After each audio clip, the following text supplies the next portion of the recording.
ইন্দ্রিয় সম ঐশ্বর্য স্ত্রী অপ্সরা সম, ইহাতে ধরিতে নারিল তার মন। সামান্য দড়ি দিয়ে কি আর তাকে বাঁধা যায়? যার মন প্রাণ সপিয়াছে গৌরঙ্গ মহাপ্রভুর পায়। সৃষ্টির প্রথম লগ্ন থেকেই নারী পুরুষের মিলন অবশ্যম্ভাবী। সেই মিলন যোগী পুরুষের এক, সাধকের এক, যোগী জীবের এক, ভোগী জীবের এক। যোগী জীব মিলনে ধ্বংস না করে অভূতপূর্ব আনন্দ লাভ করেন, আর ভোগী জীব ধ্বংস করে ক্ষণিকের জন্যে আনন্দ লাভ করলেও পরমানন্দ থেকে পিছিয়ে যেতে থাকেন। তৎকালীন সময়ে সেই জমিদারিতে ইনকাম ছিল 20 লক্ষ স্বর্ণ মুদ্রা, যা আজকের জামানায় কয়েক হাজার কোটি টাকারও বেশি। আনন্দ নিকেতনে আপনাকে স্বাগত জানাই। ভিডিওটি ভালো লাগলে ভিডিওটিতে একটি লাইক, কমেন্ট ও শেয়ার করবেন এবং সাবস্ক্রাইব করে পাশে থাকবেন। জয় জয় শ্রীকৃষ্ণ, জয় জয় শ্রীকৃষ্ণ, জয় জয় শ্রীকৃষ্ণ। সর্বপ্রথম শ্রীগুরুর চরণ বন্দনা করে দেহ স্থিত আজ্ঞা চক্রে পরম ব্রহ্ম তথা পরমাত্মার জ্যোতিরূপ দর্শন করে এখানে উপস্থিত কৃষ্ণ ভক্তবৃন্দের চরণধূলি মাথায় নিয়ে উপস্থিত সমবয়সী ভাই বোন এবং ছোটদের স্নেহ এবং ভালোবাসা নিয়ে আজ আমরা এখানে উপস্থিত হয়েছি ভগবৎ কথামৃত আস্বাদনের উদ্দেশ্যে। আজ সুন্দর এক মহামান্বিত পরিবেশ। এই সুন্দর এক মহামান্বিত পরিবেশে আমরা ভগবৎ কথামৃত আস্বাদনের মধ্যে দিয়ে কিছুটা সময় আমরা অতিবাহিত করবার চেষ্টা করব। এই ভগবৎ কথামৃত আস্বাদনের প্রাক মুহূর্তে শ্রীগুরুর পাদপদ্ম বন্দনার মাধ্যমে এবং অবশেষে আমরা আস্বাদন করব পৃথিবীর ইতিহাসের এক সর্বশ্রেষ্ঠ ধর্মগ্রন্থ শ্রীমদ্ ভগবদ্ গীতার এক গুচ্ছ আধ্যাত্মিক তত্ত্ব। পরবর্তীকালে আমরা আস্বাদন করব শ্রী শ্রী চৈতন্য চরিতামৃতের এক অনবদ্য কাহিনী, যা শ্রীপাদ কৃষ্ণদাস কবিরাজ গোস্বামী কলির যুগের জন্যে এক মহামান্বিত গ্রন্থ তিনি রচনা করেছেন, শ্রী শ্রী চৈতন্য চরিতামৃত। আমরা আস্বাদন করব চৈতন্য চরিতামৃতের কোনো এক গুচ্ছ তত্ত্বের গুজ্জ আস্বাদিত কাহিনী। তো চলুন সর্বপ্রথম আমরা ভগবৎ আস্বাদন করবার পথে ব্রতী হয়ে আমরা ধীরে ধীরে ভগবৎ কথামৃত আস্বাদন করব আজ তত্ত্বমূলক আলোচনার মাধ্যমে। আমরা যেখানেই ভাগবত কথামৃত আস্বাদন করতে যাই না কেন, সেখানে আমরা ভাগবতের যে বাহ্যিক তত্ত্বকে আমরা আস্বাদন করার উপরে বেশি প্রাধান্য দিই। কিন্তু আজ এক সুন্দর মহামান্বিত পরিবেশে আমরা আস্বাদন করব শ্রীমদ্ ভগবৎ কথামৃতের এক গুচ্ছ তত্ত্বময় আধ্যাত্মিক তত্ত্বাবলী। এই আধ্যাত্মিক তত্ত্বাবলীর বা আধ্যাত্মিক গুচ্ছ তত্ত্বের ইতিহাসে সর্বপ্রথম আমরা আস্বাদন করবার চেষ্টা করব শ্রীমদ্ ভগবদ্ গীতা। আমরা জানি শ্রীমদ্ ভগবদ্ গীতা পৃথিবীর ইতিহাসে এক সর্বশ্রেষ্ঠ ধর্মগ্রন্থ, যা কিনা পুরুষোত্তম ভগবান শ্রীকৃষ্ণ অর্জুনকে সামনে রেখে ভক্তবর এবং সাধক সমাজকে সুশৃঙ্খলিত পথে নিয়ে যাবার জন্যে প্রত্যক্ষ নির্দেশ দিয়েছেন। আমরা যত ধর্মগ্রন্থ আস্বাদন করি না কেন, আমরা লক্ষ্য করে থাকব যে শ্রীমদ্ ভগবদ্ গীতা বাদে ব্যতিরেকে যত ধর্মগ্রন্থ আমরা আস্বাদন করি, ভাগবত পুরাণ, রামায়ণ, মহাভারত, উপনিষদ যা কিছু আছে না কেন, সমস্ত ধর্মগ্রন্থগুলিকে ভগবান প্রত্যক্ষ নির্দেশ দেননি, কাউকে না কাউকে মাঝখানে রেখে ভগবানের তত্ত্বকথা সেখানে লিপিবদ্ধ করা হয়েছে।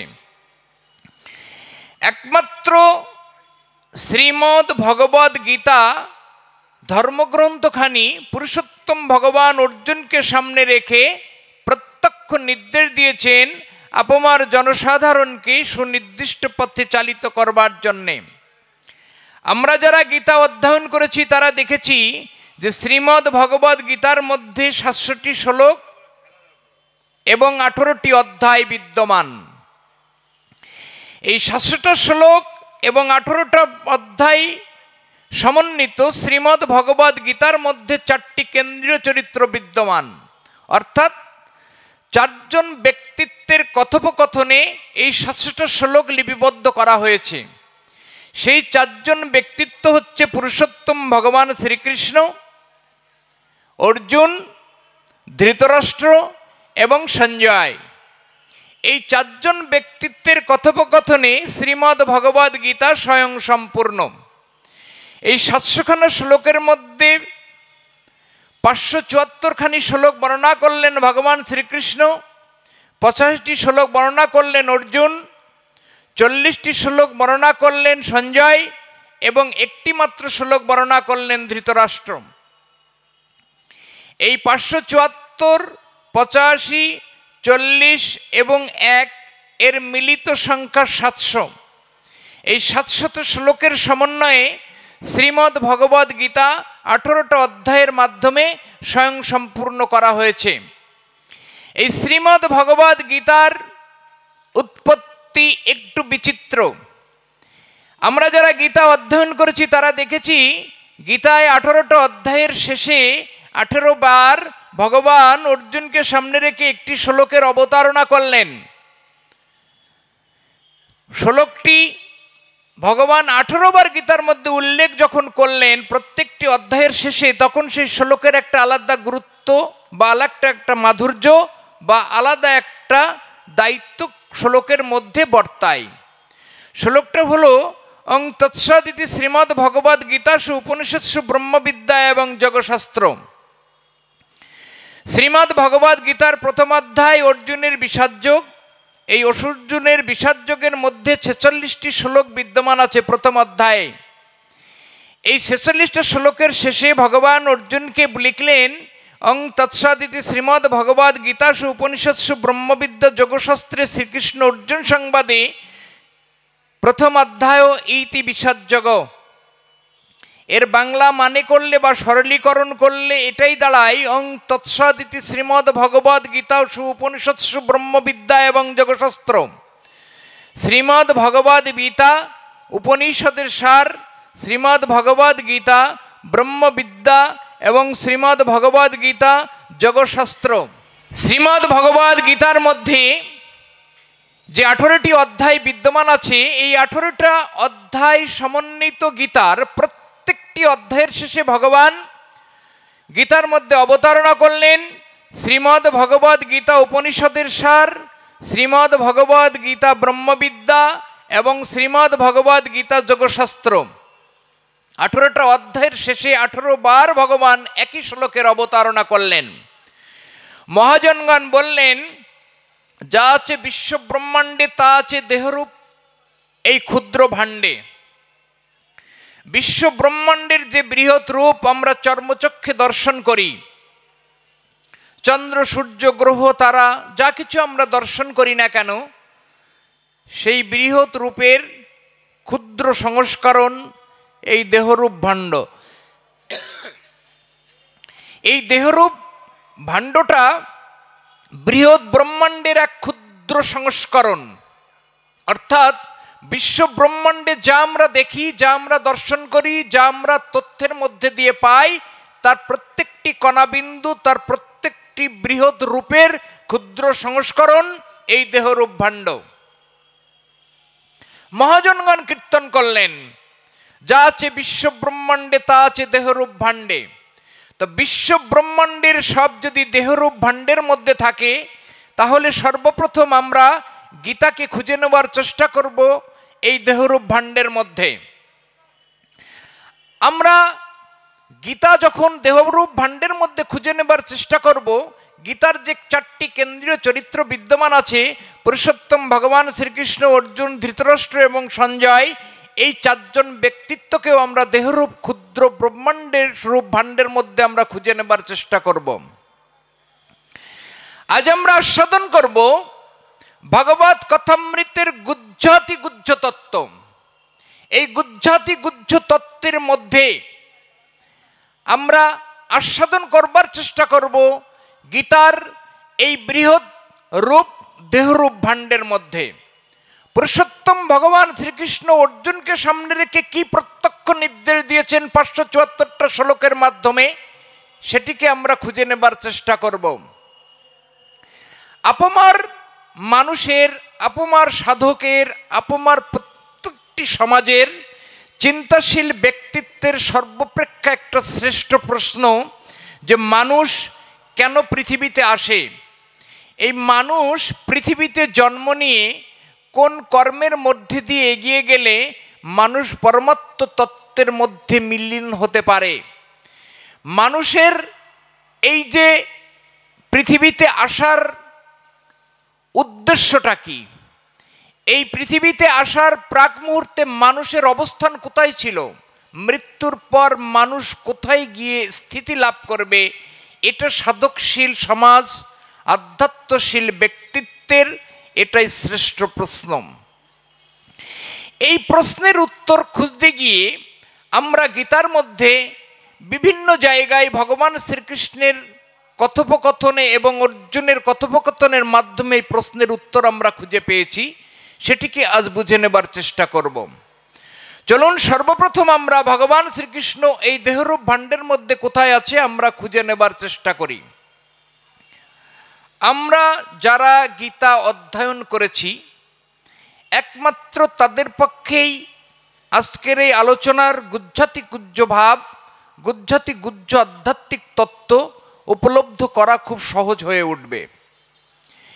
গীতা এমন একটা ধর্মগ্রন্থ যা পৃথিবীর ইতিহাসে তো সর্বশ্রেষ্ঠ ধর্মগ্রন্থ এবং পৃথিবীর ইতিহাসে সর্বাপেক্ষা বেশি ভাষায় রচিত, বেশি মানুষের দ্বারা পঠিত, বেশি মানুষের দ্বারা গৃহীত এবং বেশি ভাষায় মুদ্রিত একটা ধর্মগ্রন্থ শ্রীমদ্ ভগবদ্ গীতা। গীতা পৃথিবীর যত যত ধর্মগ্রন্থ আছে সব থেকে বেশি ভাষায় পঠিত হয় শ্রীমদ্ ভগবদ্ গীতা। বেশি ভাষার মানুষ গীতাকে অধ্যয়ন করেন, বেশি ভাষার মানুষ গীতাকে নিজের হৃদয়ে স্থান দিয়েছেন শ্রীমদ্ ভগবদ্ গীতা। এই গীতা যিনি রচনা করেছেন বা গীতার যিনি প্রবক্তা তিনি হচ্ছেন পুরুষোত্তম ভগবান শ্রীকৃষ্ণ। তিনি একমাত্র অর্জুনকে সামনে রেখে গীতার এই প্রত্যক্ষ বাণী তিনি দান করেছেন আপমার সাধক সমাজকে সুনির্দিষ্ট পথে, সাধক সমাজকে সুশৃঙ্খলিত করবার জন্যে, সাধক পথকে দারুণভাবে মসৃণ করবার জন্যে ভগবান অর্জুনকে সামনে রেখে গীতার এই আধ্যাত্ম জ্ঞান দান করেছেন। তো মহাজনগণ যখন বললেন যা আছে বিশ্বরূপ ভাণ্ডে তা যদি দেহরূপ ভাণ্ডের মধ্যে থাকে তাহলে পুরুষোত্তম ভগবান শ্রীকৃষ্ণ পরমাত্মা রূপে দেহের মধ্যে কোথায় বিদ্যমান আছে, এটাই আজকের প্রশ্ন। গীতার 10ম অধ্যায় বিষাদ, সাংখ্য, কর্ম, জ্ঞান, সন্ন্যাস, ধ্যান, জ্ঞান, অক্ষর, রাজবিদ্যা, বিভূতি যোগ গীতার 10ম অধ্যায়। প্রত্যেকটা অধ্যায়কে ভগবান যোগের সঙ্গে তুলনা করেছেন। গীতার 1ম অধ্যায় বিষাদ যোগ, 2য় অধ্যায় সাংখ্য যোগ।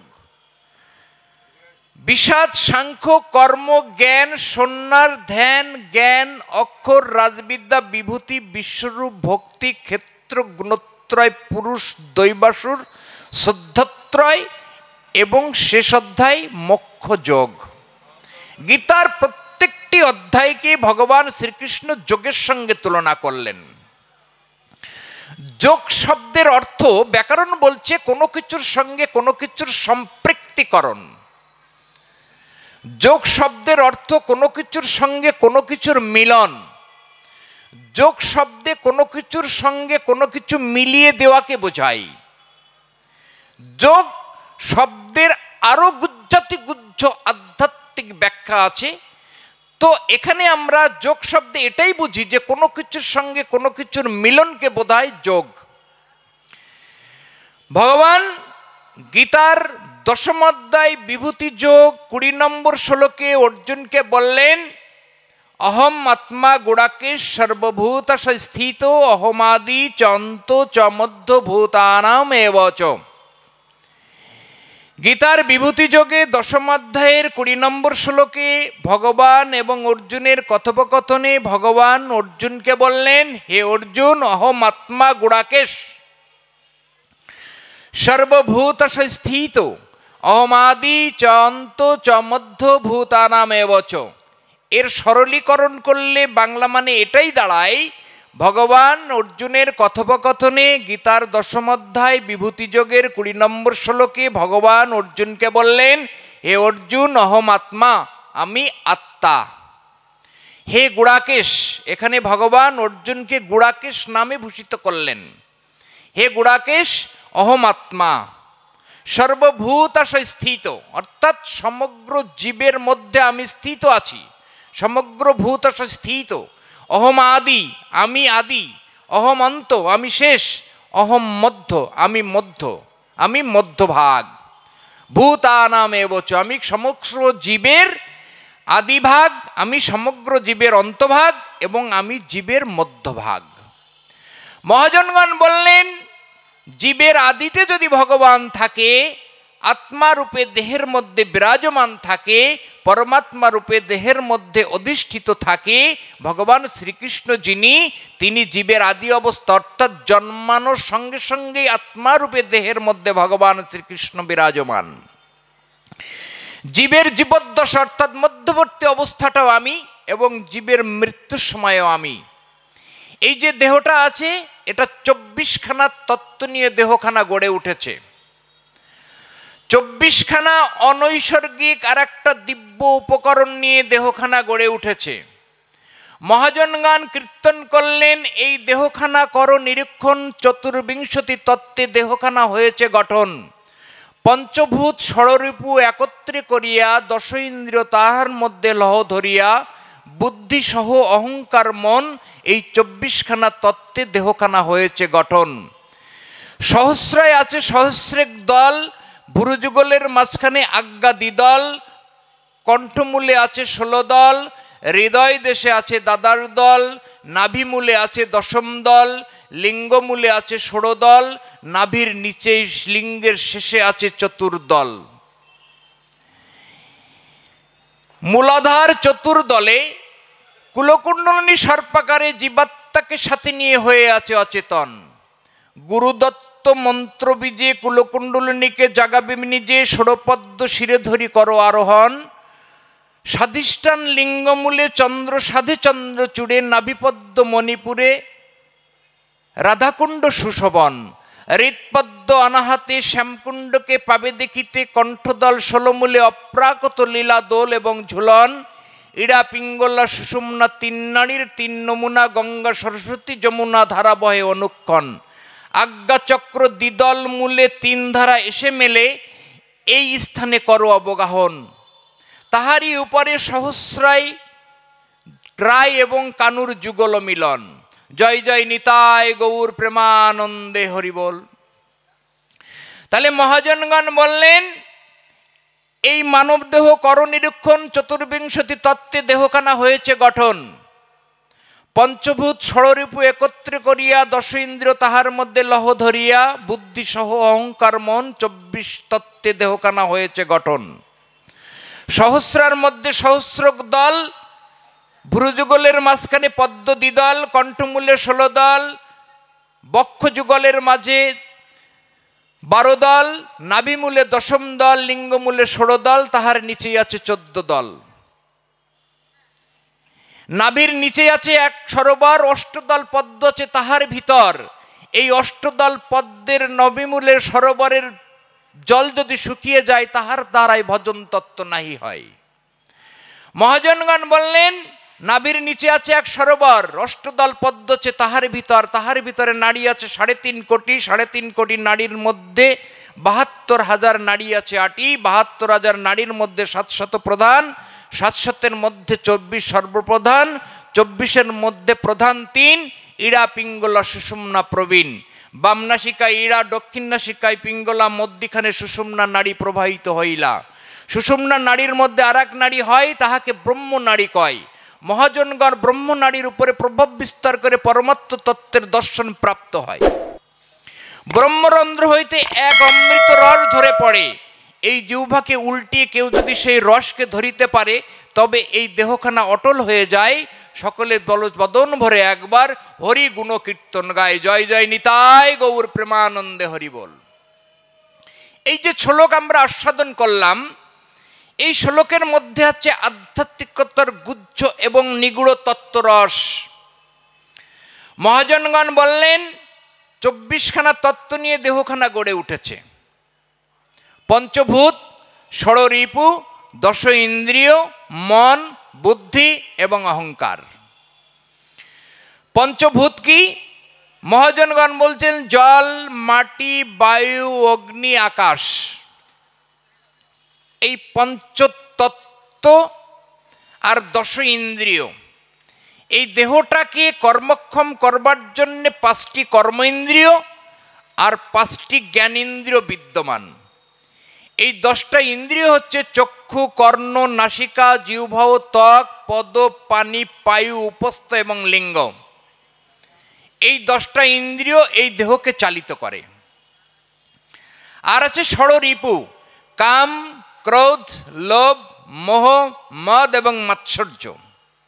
তাহলে পঞ্চভূত, ষড়রিপু, 10 ইন্দ্রিয় 21, আর মন, বুদ্ধি এবং অহংকার এই 24। এই 24টা তত্ত্ব নিয়ে দেহখানা গড়ে উঠেছে। এই 24টা তত্ত্ব আর একটা দিব্য উপকরণ আছে যেটিকে বলা হয় পরমাত্মা। গীতার মধ্যে ভগবান শ্রীকৃষ্ণ বললেন আমি দেহের মধ্যে আত্মারূপে বিরাজমান আছি।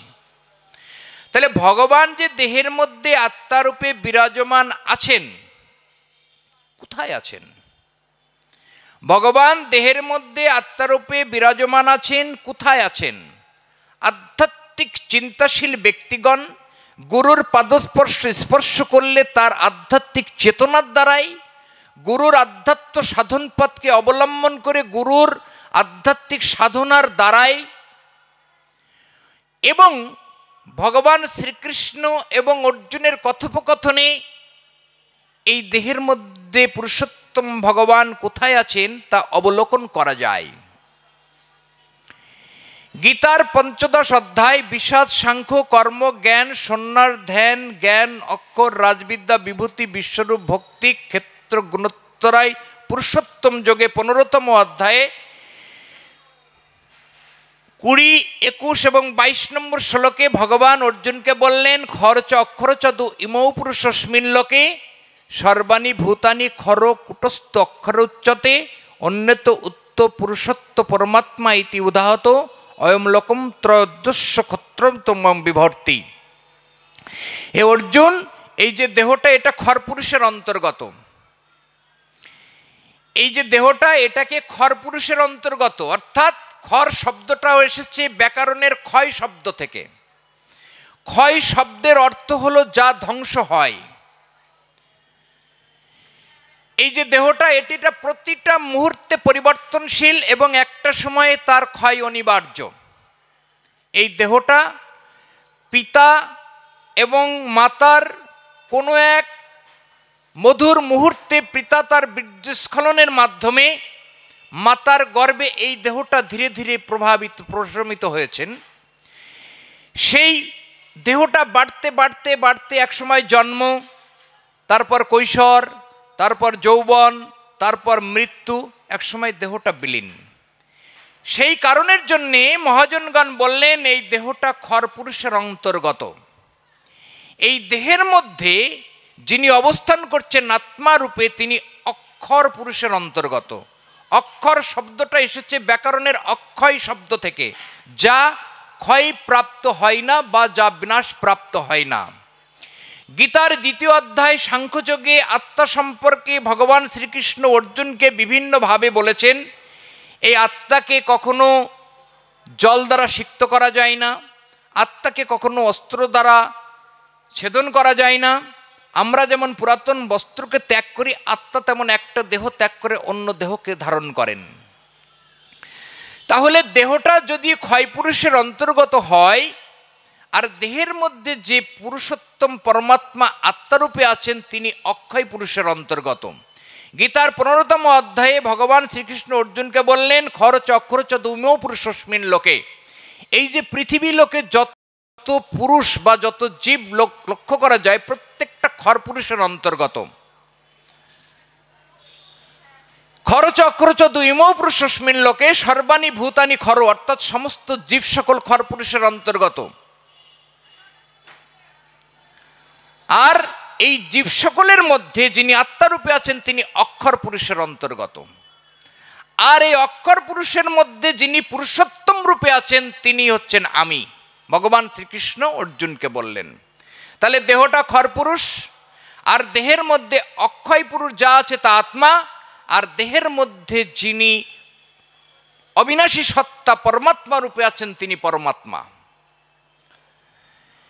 গীতার মধ্যে ভগবান বললেন, ইদম শরীরম ক্ষেত্রম ইতি অভিধীয়তে তদ্বিত্তি প্রাহু ক্ষেত্রজ্ঞ ইতি তত্ত্ববিদ। যিনি দেহটাকে জানেন তিনি প্রকৃতপক্ষে ক্ষেত্রজ্ঞ। ইদম শরীরম ক্ষেত্রম, এই শরীরকে বলা হয় ক্ষেত্র। তো যিনি এই শরীররূপ ক্ষেত্রটাকে যিনি জানতে পেরেছেন তিনি প্রকৃতপক্ষে ক্ষেত্রজ্ঞ, তিনি প্রকৃতপক্ষে ধার্মিক, তিনি প্রকৃতপক্ষে তাত্ত্বিক, তিনি প্রকৃতপক্ষে যোগী ব্যক্তি।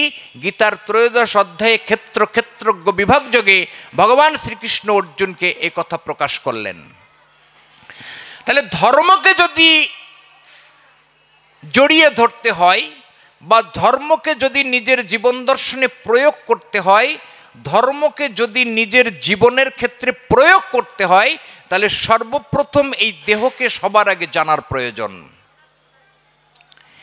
এই দেহকে যিনি জানেন, গীতার কথা অনুসারে ভগবান শ্রীকৃষ্ণের তথ্য অনুসারে তিনি প্রকৃতপক্ষে তাত্ত্বিক ব্যক্তি, তিনি প্রকৃতপক্ষে ক্ষেত্রজ্ঞ ব্যক্তি, তিনি প্রকৃতপক্ষে ধার্মিক ব্যক্তি। যা আছে বিশ্বব্রহ্মাণ্ডের সব আছে দেহরূপ ভাণ্ডের মধ্যে। তাহলে বিশ্বব্রহ্মাণ্ডের সব দেহরূপ ভাণ্ডের মধ্যে বিরাজমান আছে। তাহলে দেহকে সবার আগে জানার প্রয়োজন আছে। মহাজনগণ বললেন যে এই দেহকে জানতে গেলে এই দেহটাকে যিনি বাঁচিয়ে রেখেছেন সেই আত্মাকে জানার প্রয়োজন আছে। মহাজনগণ বললেন, প্রাণ হি ভগবান, প্রাণ হি ব্রহ্মা, প্রাণ হি শিব, প্রাণ হি বিষ্ণু, প্রাণেন ধার্যতে লোকা সর্বম প্রাণময়ম জগৎ। প্রাণকে মহাজনগণ ভগবান রূপে আখ্যা দিলেন, প্রাণকেই মহাজনগণ ব্রহ্মা রূপে আখ্যা দিলেন, প্রাণকেই ভগবান বিষ্ণু রূপে আখ্যা দিলেন এবং প্রাণকেই শিব রূপে ভূষিত করলেন। তাহলে এই দেহরূপ যে ভাণ্ডটা, এই দেহটা যে জীবিত আছে আমরা অনুভব করি কিসের উপর নির্ভর করে? এই শরীরের মধ্যে বাতাস প্রবেশ করে আর শরীর থেকে বাতাস বাইরে বেরিয়ে আসে। এটা যখন আমরা লক্ষ্য করি তখন আমরা ভাবি দেহটা জীবিত আছে। আর শরীরের মধ্যে যখন বাতাস প্রবেশ করে না বা শরীর থেকে যখন বাতাস দেহের বাইরে বেরিয়ে আসে না, তখন সেই দেহকে আমরা বলি সজীব দেহ, মৃতদেহ। আর শরীরের মধ্যে যখন বাতাস আদান প্রদান ঘটে সেই দেহকে আমরা বলি সজীব দেহ। তাহলে সজীব দেহ আর মৃতদেহ এই দুটো দেহের মধ্যে যিনি আদান প্রদান ঘটেন তিনি আত্মা। এই আত্মা দেহের মধ্যে প্রাণ রূপে প্রবেশ করে আর প্রাণ রূপে দেহের বাইরে বেরিয়ে আসে। মহাজনগণ বললেন, একবিংশতি সহস্রঢট শতাধি কামেশ্বরী জীপে জপতি সর্বদা চন্দ্রমন্দ্রময়ীম পরাম। অর্থাৎ এই দেহের মধ্যে ২১,৬০০ বার বাতাস প্রবেশ করে ২৪ ঘন্টায় এবং ২১,৬০০ বার বাতাস শরীরের বাইরে বেরিয়ে আসে ২৪ ঘন্টায়। বাতাস শরীরের মধ্যে প্রবেশ করে আর বাতাস শরীরের মধ্যে থেকে আবার বাইরে বেরিয়ে আসে। ২১,৬০০ বার ২৪ ঘন্টায় বাতাসের আদান প্রদান ঘটে। মহাজনগণ বললেন ১ মিনিটে হয় ১৫ বার, ১ ঘন্টায় হয় ৯০০ বার, আর ২৪কে ৯০০ দিয়ে গুণ করলে হয় ২১,৬০০ বার। তাহলে এই যে বাতাস শরীরের মধ্যে প্রবেশ করে আর বাতাস শরীরের বাইরে বেরিয়ে আসে, যে বায়ুটা বাইরে ভিতরে প্রবেশ করে তাকে বলা হয় আগম তত্ত্ব, আর যেটা বাইরে বেরিয়ে আসে সেটাকে বলা হয় নিগম তত্ত্ব। এই যে আগম এবং নিগম তত্ত্বের মাঝখানে কিছুটা সময় হলেও শরীরের মধ্যে বায়ুটা ধরা থাকে, সেই অবস্থাটাকে বলা হয় প্রাণায়াম তত্ত্ব। তাহলে এই প্রাণায়াম তত্ত্বটাকে গুরু প্রদত্ত সাধনার দ্বারা যদি প্রলম্বিত করা যায়, তাহলে দেহের মূলাধার চক্রের মধ্যে আছে জীবাত্মা আর সহস্রদল পদ্মের মধ্যে আছে পরমাত্মা। এই জীবাত্মাকে পরমাত্মার সঙ্গে লীন করা যায় বা যুক্ত করা যায়। গীতার মধ্যে এই জীবাত্মাকে পরমাত্মার সঙ্গে যুক্ত করার জন্যই ভগবান শ্রীকৃষ্ণ অর্জুনকে সামনে রেখে গীতার এই আধ্যাত্ম জ্ঞান দান করেছিলেন। এই শ্রীমদ্ ভগবদ গীতা উপনিষদের সার, উপনিষদ বেদের সারভাগ। আমরা জানি হিন্দু সনাতন ধর্মের সর্বশ্রেষ্ঠ ধর্মগ্রন্থ হচ্ছে শ্রীবেদ। বেদের 4টি ভাগ আছে, ঋগ্বেদ, সামবেদ, যজুর্বেদ এবং অথর্ববেদ। এই বেদকে 2টি ভাগ করলেন কৃষ্ণদ্বৈপায়ন বেদব্যাসজি মহারাজ। ভাগ করে 2টি ভাগ করলেন, একটি নাম দিলেন জ্ঞানকাণ্ড, আরেকটি নাম দিলেন কর্মকাণ্ড। জ্ঞানকাণ্ডের আরেকটি নাম দিলেন উপনিষদ। হিন্দু সনাতন ধর্মের 13খানা উপনিষদ বিদ্যমান। এই 13খানা উপনিষদের উপরে নির্ভর করে হিন্দু সনাতন ধর্ম স্বয়ং সম্পূর্ণ। এই 13খানা উপনিষদের সারকে সংগ্রহ করে ভগবান শ্রীকৃষ্ণ 700টা শ্লোকের মধ্যে 574টা শ্লোক অর্জুনকে সামনে রেখে ব্যক্ত করলেন আপমার জনসাধারণকে, সাধক সমাজকে সুনির্দিষ্ট পথে চালিত করবার জন্যে। গীতা যে উপনিষদের সার, গীতার মধ্যে 18 বার ভগবান এ কথাটা উল্লেখ করেছেন, অং তৎসদিতি শ্রীমদ্ ভগবদ গীতাসু উপনিষৎসু। গীতা উপনিষদের সার, গীতা ব্রহ্মবিদ্যা, গীতা যোগশাস্ত্র। তো শ্রীমদ্ ভগবদ গীতার 700টা শ্লোক হলেও এর মধ্যে সমগ্র পৃথিবীর ইতিহাসের সাধনার একটা নিগূঢ় রস গীতার মধ্যে বিদ্যমান আছে, যা 2-1 ঘন্টা, 2-1 মিনিট, 2-1 দিনের মধ্যে ব্যক্ত করা সম্ভব নয়। গীতার অন্তর্মহলে প্রবেশ করতে গেলেই কয়েকটা জন্ম কেটে যাওয়া উচিত। সেই জন্য গীতার প্রণাম মন্ত্রে ভগবান নিজেই উল্লেখ করলেন, সর্ব উপনিষদ গাবো দগ্ধা গোপালনন্দন পার্থ বৎস সুদিগণ ভক্তা গীতামৃত মহতম দগ্ধম। গীতা হচ্ছে গাভী স্বরূপ, গীতা হচ্ছে উপনিষদের সার স্বরূপ। যাই হোক, অনেকটা সময় আমরা অতিবাহিত করে ফেললাম।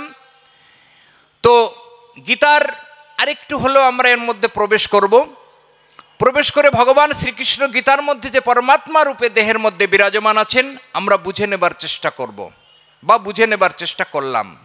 কিন্তু এই পরমাত্ম তত্ত্বকে আস্বাদন করতে গেলে, এই পরমাত্ম তত্ত্বকে নিজের জীবন দর্শনে প্রয়োগ করতে গেলে, পরমাত্ম তত্ত্বর সংস্পর্শে যেতে গেলে কি করতে হবে সেটা আজ আমরা চলুন আস্বাদন করব। তাহলে ভগবান শ্রীকৃষ্ণ তিনি গীতার এই আধ্যাত্ম জ্ঞানটি দান করলেন কাকে? অর্জুনকে। তাহলে অর্জুন এই দেহের মধ্যে কোথায় আছে? মহাভারতের তথ্য অনুসারে আমরা জানতে পারি মহাভারতের একতা এক ভয়াবহ সংগ্রাম অনুষ্ঠিত হয়েছিল কৌরব পক্ষ এবং পাণ্ডব পক্ষের মধ্যে। 18 দিন সেই যুদ্ধ সুসংগঠিত হয়েছিল। 10 দিন যুদ্ধ করেছিলেন মহামতি ভীষ্মদেব, 5 দিন যুদ্ধ করেছিলেন গুরু দ্রোণাচার্য, 2 দিন যুদ্ধ করেছিলেন কর্ণ। এবং একদিন যুদ্ধ করেছিলেন বিভিন্ন রাজন্যবর্গ। 10 দিন যুদ্ধ করবার পর যখন ভীষ্মদেব সরসজ্জায় শায়িত হলেন, তখন ভগবান শ্রীকৃষ্ণ অর্জুনকে ডেকে নিয়ে কৌরব পক্ষ এবং পাণ্ডব পক্ষের মাঝখানে রথটিকে দাঁড়িয়ে নিয়ে অর্জুনকে গীতারে আধ্যাত্ম জ্ঞান দান করলেন। গীতার এই যে যুদ্ধ, এটা কোনো রক্তক্ষয়ী সংগ্রাম নয়, এটা মানুষের অন্তরে কুপ্রবৃত্তির সঙ্গে সুপ্রবৃত্তির এক প্রতি মুহূর্তের সংগ্রাম, যা আজও চলছে প্রতিটা মুহূর্তে। তাহলে কৌরব শব্দটা এসেছে কুপ্রবৃত্তি থেকে, ব্যাকরণ বলছে কু শব্দ থেকে এসেছে কৌরব। কু শব্দে আমরা বুঝি নিকৃষ্টতম অবস্থা, অর্থাৎ নিন্দাময় অবস্থা, অর্থাৎ নিন্দনীয় অবস্থা। আর পাণ্ডব শব্দটা এসেছে পণ্ডা শব্দ থেকে, ব্যাকরণ বলছে পণ্ডা শব্দের অর্থ হচ্ছে বেদ উজ্জ্বল আধ্যাত্মিক জ্ঞান।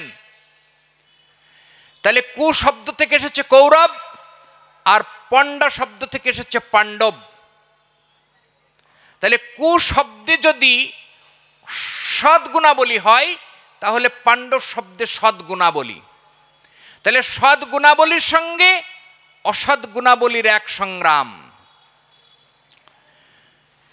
গীতার প্রথম অধ্যায়ের 1 নম্বর শ্লোকে ধৃতরাষ্ট্র সঞ্জয়ের কাছে জিজ্ঞাসা করলেন, ধর্মক্ষেত্রে কুরুক্ষেত্রে সমবেত যদুঃসব মামকা পাণ্ডবশ্চব্য কিংকুবর্ত সঞ্জয়।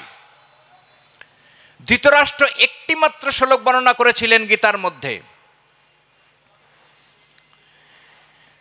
ধৃতরাষ্ট্র একটি মাত্র শ্লোক বর্ণনা করেছিলেন, সঞ্জয়ের কাছে জানতে চেয়েছিলেন যে ধর্মক্ষেত্রে কুরুক্ষেত্রে উপস্থিত হয়ে আমার এবং পাণ্ডুর পুত্রগণ কি করলো সঞ্জয়, তুমি আমাকে বলো। যুদ্ধটা হলো একটা জায়গায়, তার নাম হলো ধর্মক্ষেত্র, আর একটা নাম হলো কর্মক্ষেত্র। মহাজনগণ এখানে বিচার করলেন, ধর্মক্ষেত্র আর কুরুক্ষেত্র। ধর্মক্ষেত্র বলতে আমরা এক কথাই বুঝি শান্তশীল সমাজের এক অবস্থা বিশেষ, আর কুরুক্ষেত্র বলতেই আমরা বুঝি এক অশান্তময় পরিবেশ। তাহলে ধৃতরাষ্ট্র সঞ্জয়ের কাছে জিজ্ঞাসা করছেন, ধর্মক্ষেত্রে কুরুক্ষেত্রে অর্থাৎ শান্তিময় পরিস্থিতিতে এবং অশান্তিময় পরিস্থিতিতে আমার এবং পাণ্ডুর পুত্রগণ কি বললেন, সঞ্জয় তুমি আমাকে বলো। ঠিক এখান থেকেই গীতার প্রথম সূচনা। তাহলে ধর্মক্ষেত্র, গীতার 13 অধ্যায় ভগবান অর্জুনকে নির্দেশ করলেন, ইদম শরীরম ক্ষেত্রম, এই শরীরটা ক্ষেত্র। তাহলে শরীরটা যদি ক্ষেত্র হয়, দেহরূপ ক্ষেত্রে যদি সদ্গুণের সঙ্গে অসদ্গুণের একটা যুদ্ধ সুসংগঠিত হয়, তাহলে এই দেহরূপ ক্ষেত্রটা কখন ধর্মক্ষেত্রে পরিণত হয় আর কখন কুরুক্ষেত্রে পরিণত হয়। ধর্মক্ষেত্র বলতে আর এক কথায় আমরা বুঝি শান্তময় এক পরিবেশ, আর কুরুক্ষেত্র বলতে বুঝি অশান্তময় পরিবেশ। তো শরীরটা কখন শান্তির বাতাবরণে আবিষ্ট হয় আর কখন অশান্তের বাতাবরণে আবিষ্ট হয়। মহাভারত বলছে এই যে পঞ্চপাণ্ডব, এরা 5 ভাই হলেও এদের মা কিন্তু 2টি। এক হচ্ছে কুন্তী আর এক হচ্ছে মাদ্রী। কুন্তীর পুত্র হচ্ছে 3, যুধিষ্ঠির, ভীম, অর্জুন, আর মাদ্রীর পুত্র 2, নকুল এবং সহদেব। গীতার এই যে আধ্যাত্ম জ্ঞান ভগবান অর্জুনকে দান করলেন। মাদ্রী শব্দটা এসেছে মত শব্দ থেকে। মত শব্দের অর্থ হলো মত্ততা প্রাপ্ত হওয়া। কোনো পুরুষ যখন নারীর সংস্পর্শে দেয়, যখন কামের দ্বারা প্রভাবিত হয়, একটা চরম মুহূর্তে সেই পুরুষের বীর্যস্খলন হয়। এটা হলো মত্ততা। সেই মত্ততা প্রাপ্ত হয় কোথায়? একটা পুরুষের নিঃশ্বাসের গতিবেগ যখন নাভিমূলকে অতিক্রম করে, তখন সেই পুরুষের বীর্যস্খলন অবশ্যম্ভাবী। মহাজনগণ বললেন, প্রাণ হি ভগবান, প্রাণ হি ব্রহ্মা, প্রাণ হি শিব, প্রাণ হি বিষ্ণু, প্রাণেন ধার্যতে লোকা সর্বম প্রাণম মায়ম জগৎ। আমরা আজ এখানে আস্বাদন করছি ভাগবত কথামৃতের গুহ্য আধ্যাত্মিক তত্ত্ব। যতগুলি আধ্যাত্মিক তত্ত্ব সমন্বিত যে শ্লোক বা যে কথা আমরা উপস্থাপনা করছি, তার প্রত্যেকটি শব্দ, প্রত্যেকটি অর্থ যদি নিজের হৃদয়ে ধরে না রাখা যায়, তাহলে আজকের এই ভাগবত তত্ত্বের গুহ্য আধ্যাত্মিক তত্ত্ব বিশ্লেষণ বা আস্বাদন করা সম্ভব হবে না। মহাজনগণ বললেন, প্রাণ হি ভগবান, প্রাণ হি ব্রহ্মা, প্রাণ হি শিব, প্রাণ হি বিষ্ণু, প্রাণেন ধার্যতে লোকা সর্বম প্রাণময়ম জগৎ। এই শরীরের মধ্যে প্রাণ আছে, তাই দেহটা বেঁচে আছে। এই শরীরের মধ্যে 21,600 বার বাতাস প্রবেশ করছে, বেরিয়ে আসছে, তাই দেহটা সজীব দেহে পরিণত হয়ে আছে। এই দেহের মধ্যে বাতাস যে প্রবেশ করে, মহাজনগণ বললেন 49টা বায়ু শরীরের মধ্যে প্রবেশ করে। এই 49টা বায়ু শরীরের মধ্যে 49টি জায়গায় বিদ্যমান আছে। এই 49টা বায়ুর মধ্যে 10টা বায়ু প্রধান, 10-এর মধ্যে 5 প্রধান, 5-এর মধ্যে 3 প্রধান, 3-এর মধ্যে 1 সর্বপ্রধান। 10টি বায়ুর মধ্যে 5টি বহিস্থ বায়ু আর 5টা অন্তস্থ বায়ু। এদের নাম প্রাণ, অপান, সমান, উদান, ব্যান, নাক, কুর্ম, ক্রিকর, দেবদত্ত এবং ধনঞ্জয়। এই 5টা অন্তস্থ বায়ু, এই 5টা বহিস্থ বায়ু, এই 10ম বায়ু 10টি স্থানে শরীরের মধ্যে অবস্থান করে। এই 10টি বায়ুর মধ্যে 5টি বায়ু প্রধান, প্রাণ, অপান, সমান, উদান আর ব্যান। এই 5-এর মধ্যে 3টি আরো প্রধান, প্রাণ, অপান এবং সমান। আর এই 3টি বায়ুর মধ্যে প্রাণ সর্বপ্রধান, হৃদয় দেশে যার অবস্থান। এই প্রাণবায়ুর উপরে নির্ভর করে, এই প্রাণবায়ুর উপরে প্রভাব খাটিয়ে এই দেহের জীবাত্মা শক্তিকে পরমাত্মার সঙ্গে লীন করা যায়। এই দেহের মধ্যে আছে ব্রহ্মনাড়ী। একটু আগে আমি একটা শ্লোকের মধ্যে অবতারণা করেছিলাম, সহস্রার পদ্ম আছে সহস্রক দল, ভ্রুযুগলের মাঝখানে পদ্মদি দল, কণ্ঠমূলে 16 দল, হৃদয় দেশে দ্বাদশ দল, নাভিমূলে 10ম দল, নাভির নিচে আছে 16 দল, তার নিচে আছে পদ্ম চতুর্দল। এই চতুর্দল পদ্ম, স্বাধিষ্ঠান পদ্ম, মণিপুর পদ্ম, অনাহত পদ্ম এবং আকাশ পদ্ম এবং দ্বিদল পদ্ম, এই 5টি যে পদ্ম আছে, এই 5টি পদ্মে ব্রহ্মনাড়ীর মধ্যে বিরাজমান আছে। আমাদের যে মেরুদণ্ডটা আছে, এই মেরুদণ্ডটার মধ্যে আছে ব্রহ্মনাড়ী। এই ব্রহ্মনাড়ীর মধ্যে সাধনহীন ব্যক্তির, অর্থাৎ যে ব্যক্তি কখনো গুরুর পাদপদ্ম আশ্রয় করেননি বা গুরুর আধ্যাত্ম তত্ত্বকে নিজের জীবনদর্শনে প্রয়োগ করেননি, তার ওই ব্রহ্মনাড়ীর মধ্যে এই চক্রগুলি সুন্দরভাবে সুসংরক্ষিত করা আছে। যে সমস্ত সাধকগণ তার আধ্যাত্ম চিন্তায়, আধ্যাত্মিক চিন্তাশীলতা দ্বারা গুরুর পাদপদ্মকে স্থানান্তরিত করে, গুরুর পাদপদ্মকে অনুসরণ করে বায়ুর প্রাণায়ামের দ্বারাই এই কুলতত্ত্বকে যিনি জাগ্রত করতে পেরেছেন, তার এই ব্রহ্মনাড়ীর এই পদ্মগুলি প্রস্ফুটিত হয়েছে। যার প্রস্ফুটিত হয়নি, সে কখনো পরমাত্মার সংস্পর্শে যেতে পারেনি। যার প্রস্ফুটিত হয়েছে, সেই পরমাত্মার সংস্পর্শে গেছে।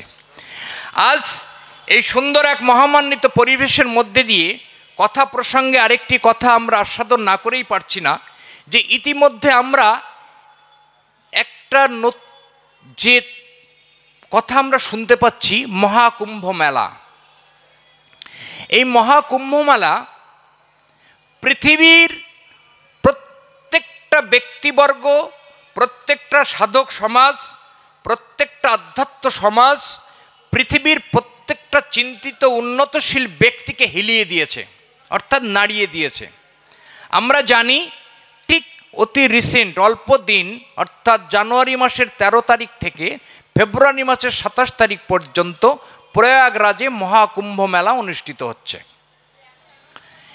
এই মহাকুম্ভ মেলায় স্নান করবার উদ্দেশ্যে পৃথিবীর মহামহা দার্শনিকগণ, মহামহা আধ্যাত্মিক চিন্তাশীল ব্যক্তিগণ প্রয়াগরাজ, এলাহাবাদে গিয়ে গঙ্গা, সরস্বতী, যমুনার মিলনস্থলে নিজেকে অবগাহন করছেন। এই যে কুম্ভ মেলা, এটা হচ্ছে বাহ্যিক রূপ। আজ এখানে প্রবেশ করবার প্রাক মুহূর্তে এক বাবাজি আমার কাছে কুম্ভ মেলার আধ্যাত্মিক গুহ্য তত্ত্ব জানতে চেয়েছেন। বেশ কয়েক বছর যাবৎ আমি এখানে ভগবত কথামৃত আস্বাদন করতে আসি আপনাদের সামনে। তো আমি এখানে ভাগবত কথামৃত আস্বাদন করতে আসি, অনেকেই আমাকে জানান। আর আমি এখানে আসি ভাগবত কথামৃত আস্বাদন করাতে ভক্ত সমাজের সংস্পর্শে এসে নিজেকে খুব ধন্য মনে করি। এবং এখানে যে ভাগবত কথামৃত আমরা আস্বাদন করতে আসি, আমি এখানে একটু ভিন্ন স্বাদের আস্বাদন উপস্থাপনা করি। সেটা সম্পূর্ণ আধ্যাত্মিক গুহ্য তত্ত্ব। লীলাকথা আস্বাদন, লীলাকথা শ্রবণ অনেক জায়গায় শ্রবণ করা যায়, বা একটা পুঁথি বা একটা গ্রন্থ ক্রয় করলেই সেই বাহ্যিক তত্ত্বকে আস্বাদন করা যায়। কিন্তু গুহ্য তত্ত্বকে আস্বাদন করতে গেলে গুহ্য তাত্ত্বিক ব্যক্তির কাছে গিয়েই এই গুহ্য তত্ত্বকে আস্বাদন করা উচিত। তা চলুন আজ আমরা গীতাকে সাথে নিয়ে, গীতাকে সাথে রেখে আজ আমরা কুম্ভ মেলার এক গুহ্য তত্ত্ব আস্বাদন করব। যে মেলাটা অতি রিসেন্ট অনুষ্ঠিত হচ্ছে সেই মেলাটার নাম মহাকুম্ভ মেলা। এই কুম্ভ মেলার 4টি ভাগ আছে। এক হচ্ছে কুম্ভ, 2 অর্ধকুম্ভ, 3 পূর্ণকুম্ভ, আর চতুর্থ যে রূপ সে হচ্ছে মহাকুম্ভ। কুম্ভ মেলা প্রতি বছর অনুষ্ঠিত হয়। আর এই যে মহাকুম্ভ মেলা, এটা অনুষ্ঠিত হলো 144 বছর পর। অর্ধকুম্ভ মেলা অনুষ্ঠিত হয় 6 বছর অন্তর, পূর্ণ কুম্ভ মেলা অনুষ্ঠিত হয় 12 বছর অন্তর, আর মহাকুম্ভ মেলা অনুষ্ঠিত হয় 144 বছর অন্তর। অর্থাৎ আজ যে পূর্ণ কুম্ভ মেলা অনুষ্ঠিত হচ্ছে, এই পূর্ণ কুম্ভ মেলা আজ থেকে 144 বছর আগে এই প্রয়াগরাজে অনুষ্ঠিত হয়েছিল। তোমরা সকলেই খুবই ভাগ্যবান যে আজ আমরা সেই মহাকুম্ভে স্নান না করতে পারলেও মহাকুম্ভের কথা, মহাকুম্ভের তথ্য, মহাকুম্ভের আদর্শ মধ্যে আমরা অবগাহন করতে পারছি। তাহলে কুম্ভ মেলা অনুষ্ঠিত হয় প্রতি বছর। অর্ধকুম্ভ 6 বছর, পূর্ণকুম্ভ 12 বছর এবং মহাকুম্ভ অনুষ্ঠিত হয় 144 বছর। এই কুম্ভ মেলা সম্পর্কে যারা স্কন্দ পুরাণ অধ্যয়ন করেছেন, এই কুম্ভ মেলা সম্পর্কে স্কন্দ পুরাণের মধ্যে বর্ণনা করা আছে। তো বেশি সময় আর আমাদের হাতে নেই। এই কুম্ভ মেলা সম্পর্কে অল্প বিস্তর একটু আস্বাদন করে আমরা চৈতন্য চরিতামৃতের ভিতরে প্রবেশ করব। তো এই কুম্ভ মেলা স্কন্দ পুরাণে যেটি বর্ণনা করা আছে যে স্বর্গরাজ্যে দেবতা এবং অসুরের মধ্যে কোনো একটা সময় যুদ্ধ হয়েছিল। সেই যুদ্ধের ফলে এক অমৃত কলস উঠে এসেছিল, যে অমৃত পান করলে সে অমর হয়ে থাকবে। তো সমুদ্র মন্থন হয়। সমুদ্র মন্থনে তার বিচিত্র ইতিহাস। মন্থন শব্দ এই দেহরূপ ভাণ্ডেই মন্থন হয়। এই দেহরূপ ভাণ্ড মন্থন করলে যখন অমৃত রস আস্বাদন হয়, তখন এই দেহ পরমাত্মাকে দর্শন করা যায়। আর পরমাত্ম তত্ত্বকে যদি দর্শন করা যায় বা আস্বাদন করা যায় বা পরমাত্ম তত্ত্বের মধ্যে অবগাহন করা যায়, তাহলে তার আর মৃত্যু হয় না। মৃত্যু হয় দেহের, মৃত্যু আত্মার কখনো মৃত্যু হয় না। গীতার মধ্যে ভগবান অর্জুনের কথোপকথনে অর্জুন ভগবানের কাছে জিজ্ঞাসা করেছিলেন, হে ভগবান, তোমাকে ভজন করতে করতে কোনো ব্যক্তির যদি অকস্মাৎ দেহপাত হয় তাহলে কি হয়? অর্জুন এই প্রশ্নে ভগবান বললেন, ধীমতাম যোগিনাম কুলে এব ভবতি, আমি তাকে আধ্যাত্মিক জ্ঞান সম্পন্ন ব্যক্তির গৃহে অভিজায়তে, অতে তাকে জন্ম দিই, যার ফলে সে আবার সেখান থেকে তার কর্মজীবন আধ্যাত্মিক চিন্তাশীলতা শুরু করতে পারে। তো জ্ঞানের দ্বারাই যখন আত্মা পরিপুষ্টতা লাভ করে তখন সে আত্মা অমৃতকে পান করে। তো দেহরূপ ভাণ্ডটাকে মন্থন করা যায়। তো স্কন্দ পুরাণের ভাষ্য অনুযায়ী আমরা দেখতে পেলাম যে মন্দোদরী পর্বত যখন মন্থন করা হলো তখন একদিকে দেবতা আর একদিকে অসুর, অমৃতের ভাণ্ড উঠে এলো। এই অমৃতর ভাণ্ড দেবতারা পান করেছিলেন, অসুররা পান করেননি। এর ইতিহাসটা একটু বিচিত্র। কুম্ভ শব্দের অর্থ হচ্ছে কলস। ব্যাকরণ বলছে যে কুম্ভ শব্দের অর্থ কলস। মহাজনগণ বলছেন কলস ইতি জানতি দেহ, যিনি এই দেহকে জানেন তিনি ওই কলস বা কুম্ভকে জানেন। তাহলে কুম্ভ শব্দে কলস, কলস শব্দে দেহ। এই দেহরূপ কুম্ভে এক মেলা অনুষ্ঠিত হয়। আমরা জানি সমগ্র পৃথিবীর মধ্যে তথা ভারতবর্ষে 4টি স্থানে কুম্ভ মেলা হয়। ভারতবর্ষের 4টি স্থানে কুম্ভ মেলা অনুষ্ঠিত হয়। এই 4টি স্থানের মধ্যে বর্তমানে যে মেলাটি অনুষ্ঠিত হচ্ছে সেটা প্রয়াগরাজ, এলাহাবাদ। এই এলাহাবাদে গঙ্গা, যমুনা এবং সরস্বতীর মিলনস্থল। একটু আগে আমরা শ্লোকের মধ্যে দিয়ে আস্বাদন করেছি বামনাসিকা ইড়া, দক্ষিণ নাসিকা পিঙ্গলা, মধ্যিখানে সুষুম্না নাড়ী প্রবাহিত হইলা। এই বামনাসিকাকে বলা হয় ইড়া নাড়ী, ডান নাসিকাকে বলা হয় পিঙ্গলা নাড়ী। বামনাসিকাকে বলা হয় গঙ্গা নদী, ডান নাসিকাকে বলা হয় যমুনা নদী। আর মধ্যবর্তীখানে যে নদীটা গিয়েছে সেটাকে বলা হয় সরস্বতী নদী। তাহলে গঙ্গা, যমুনা আর সরস্বতীর এই মিলনস্থল ভুরুযুগল আজ্ঞাচক্রের মাঝখানে, এটাকে বলা হয় মুক্ত ত্রিবেণী, আর একটাকে বলা হয় যুক্ত ত্রিবেণী। যুক্ত ত্রিবেণীর স্থান গুজ্জ্বল লিঙ্গের মাঝখানে চতুর্দল পদ্ম মূলাধার চক্রে। মহাজনগণ বলছেন ষটচক্রম মূলাধারম স্বাধিষ্ঠানম অনাহতম বিশুদ্ধম আজ্ঞম ষটচক্র বিভাবেচ। এই যে ব্রহ্ম নাড়ীর মধ্যে 6টি চক্র আছে, মূলাধার চক্র, স্বাধিষ্ঠান চক্র, মণিপুর চক্র, অনাহত চক্র, বিশুদ্ধ, আজ্ঞা এবং সহস্রার। এই 7টি চক্র দেহের মধ্যে বিদ্যমান।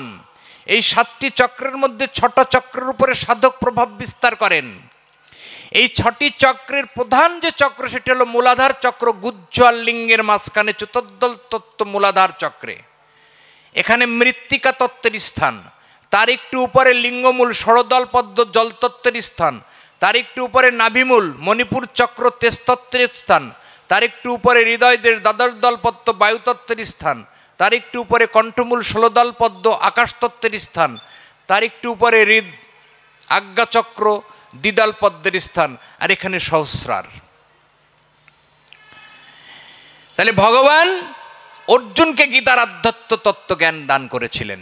তাহলে ভগবান শ্রীকৃষ্ণ অর্জুন এইখানে পরমাত্ম তত্ত্বরূপে এখানে বিরাজমান আছেন, অক্ষয় ব্রহ্মরূপে। আর ভগবান অর্জুনকে গীতার আধ্যাত্ম জ্ঞান দান করছেন নাভিমূলে, তেজতত্ত্বের প্রতীক অর্জুন। গীতার মধ্যে ভগবান শ্রীকৃষ্ণ অর্জুনকে তেজতত্ত্বরূপে ভূষিত করেছেন। মহাজনগণ মণিপুর চক্র নাভিমূলকে তেজতত্ত্বের স্থান বলে ভূষিত করেছেন। আধ্যাত্মিক প্রাণায়ামের দ্বারাই গুরুর আধ্যাত্ম পথকে অবলম্বন করলে মূলাধার চক্রের কুলকুণ্ডলিনী তত্ত্ব যখন জাগ্রত হয়, এই মূলাধার চক্রের কুলকুণ্ডলিনী তত্ত্ব জাগৃত হয়ে প্রথম স্বাধিষ্ঠান চক্রে তার উপর নাভিমূলে এসে অবস্থান করে। এটাকে বলা হয় দশম দল পদ্ম। এখানে যখন মানুষের জীবাত্মা এখানে স্থিতি লাভ করে তখন 10 দিনের যুদ্ধ সমাপ্ত ঘোষণা হয়, অর্থাৎ ভীষ্ম মহামতি বিশ্বদেব তখন 10 দিন যুদ্ধ করবার পরে সরসজ্জায় শায়িত হলেন। তখন ভগবান শ্রীকৃষ্ণ অর্জুনকে ডেকে নিয়ে গীতারে আধ্যাত্ম জ্ঞানটা দান করলেন। ভগবান শ্রীকৃষ্ণ ভুরুযুগলের মাঝখানে পরমাত্মা রূপে বিরাজমান হয়ে নাভিমূলের মণিপুর চক্রে অর্জুনকে গীতারে আধ্যাত্ম জ্ঞান দান করছেন। 10 দিন যুদ্ধ অতিক্রম হবার পর তখন ধর্মযুদ্ধকে অবলোকন করা হয়েছে, তখন আর কুরুক্ষেত্রের যুদ্ধ নেই। ধর্ম শব্দের অর্থের গোড়ায় হচ্ছে ধৃ ধাতুর সঙ্গে মন প্রত্যয় যুক্ত করে হয় ধর্ম, আর 4 বর্ণের মিলনে হয় ধর্ম। ধ শব্দে ধারণ, র শব্দে বীজ, ম শব্দে মণিবন্ধন, আর ম শব্দে মূলাধার।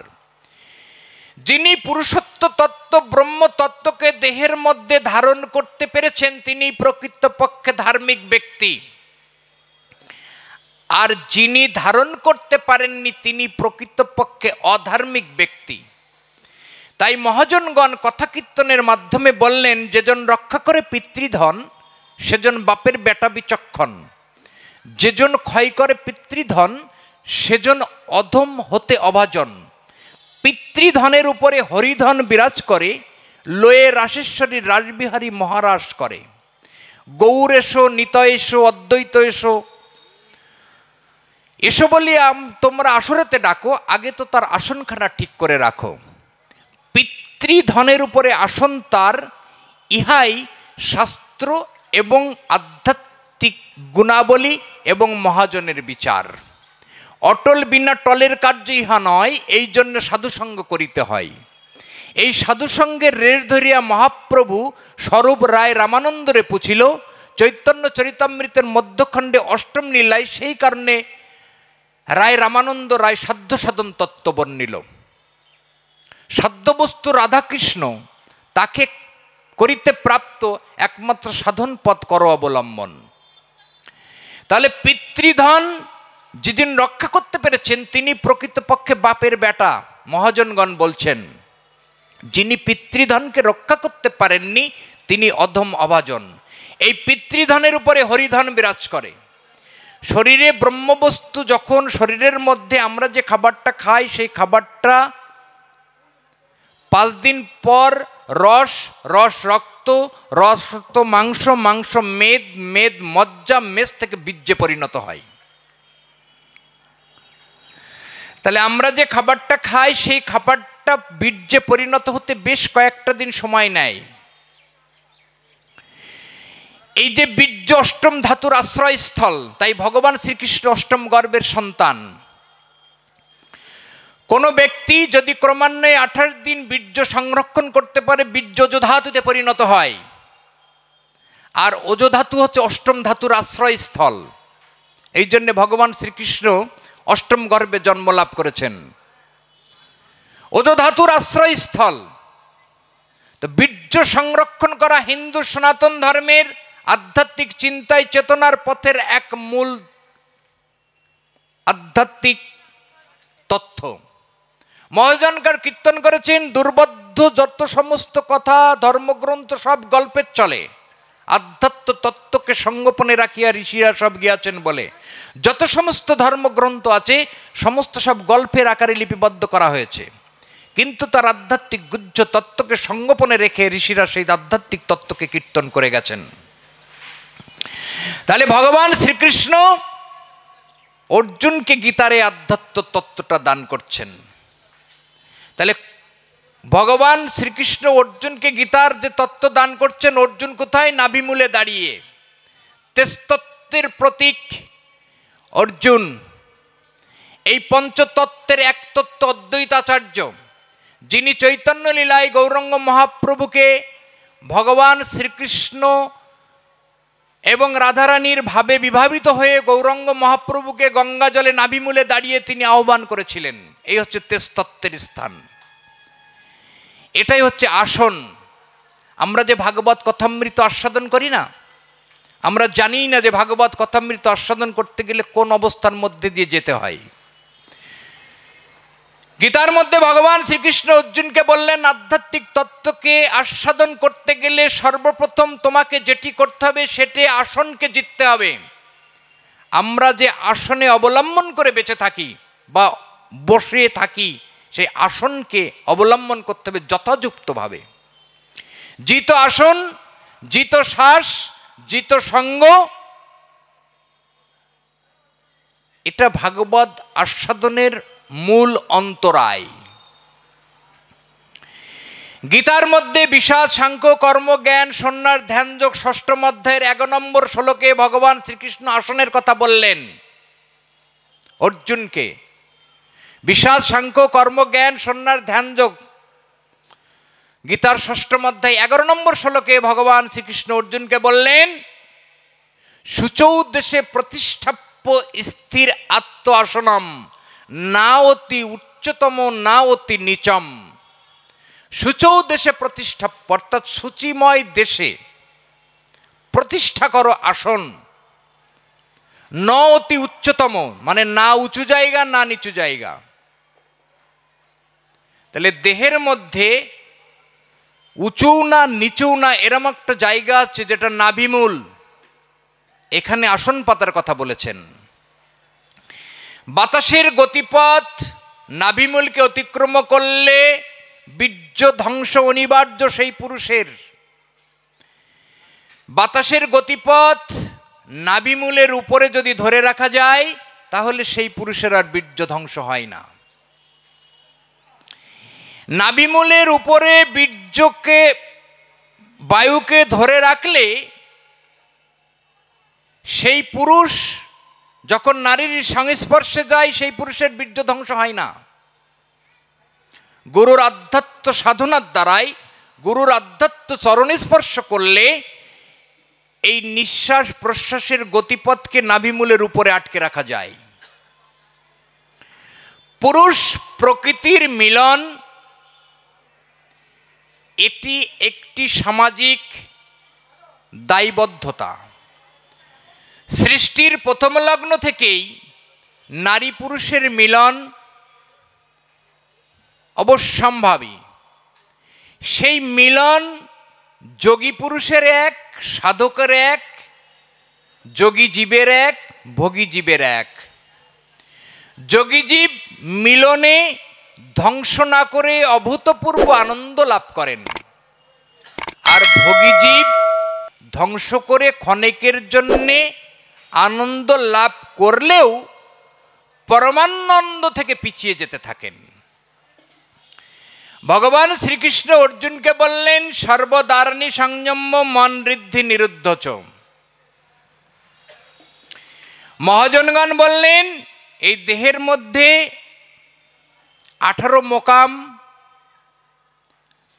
তত্ত্ব বিরাজমান আছে, 9টি দ্বারের বিরাজমান আছে, 8টি কুঠরির বিরাজমান আছে।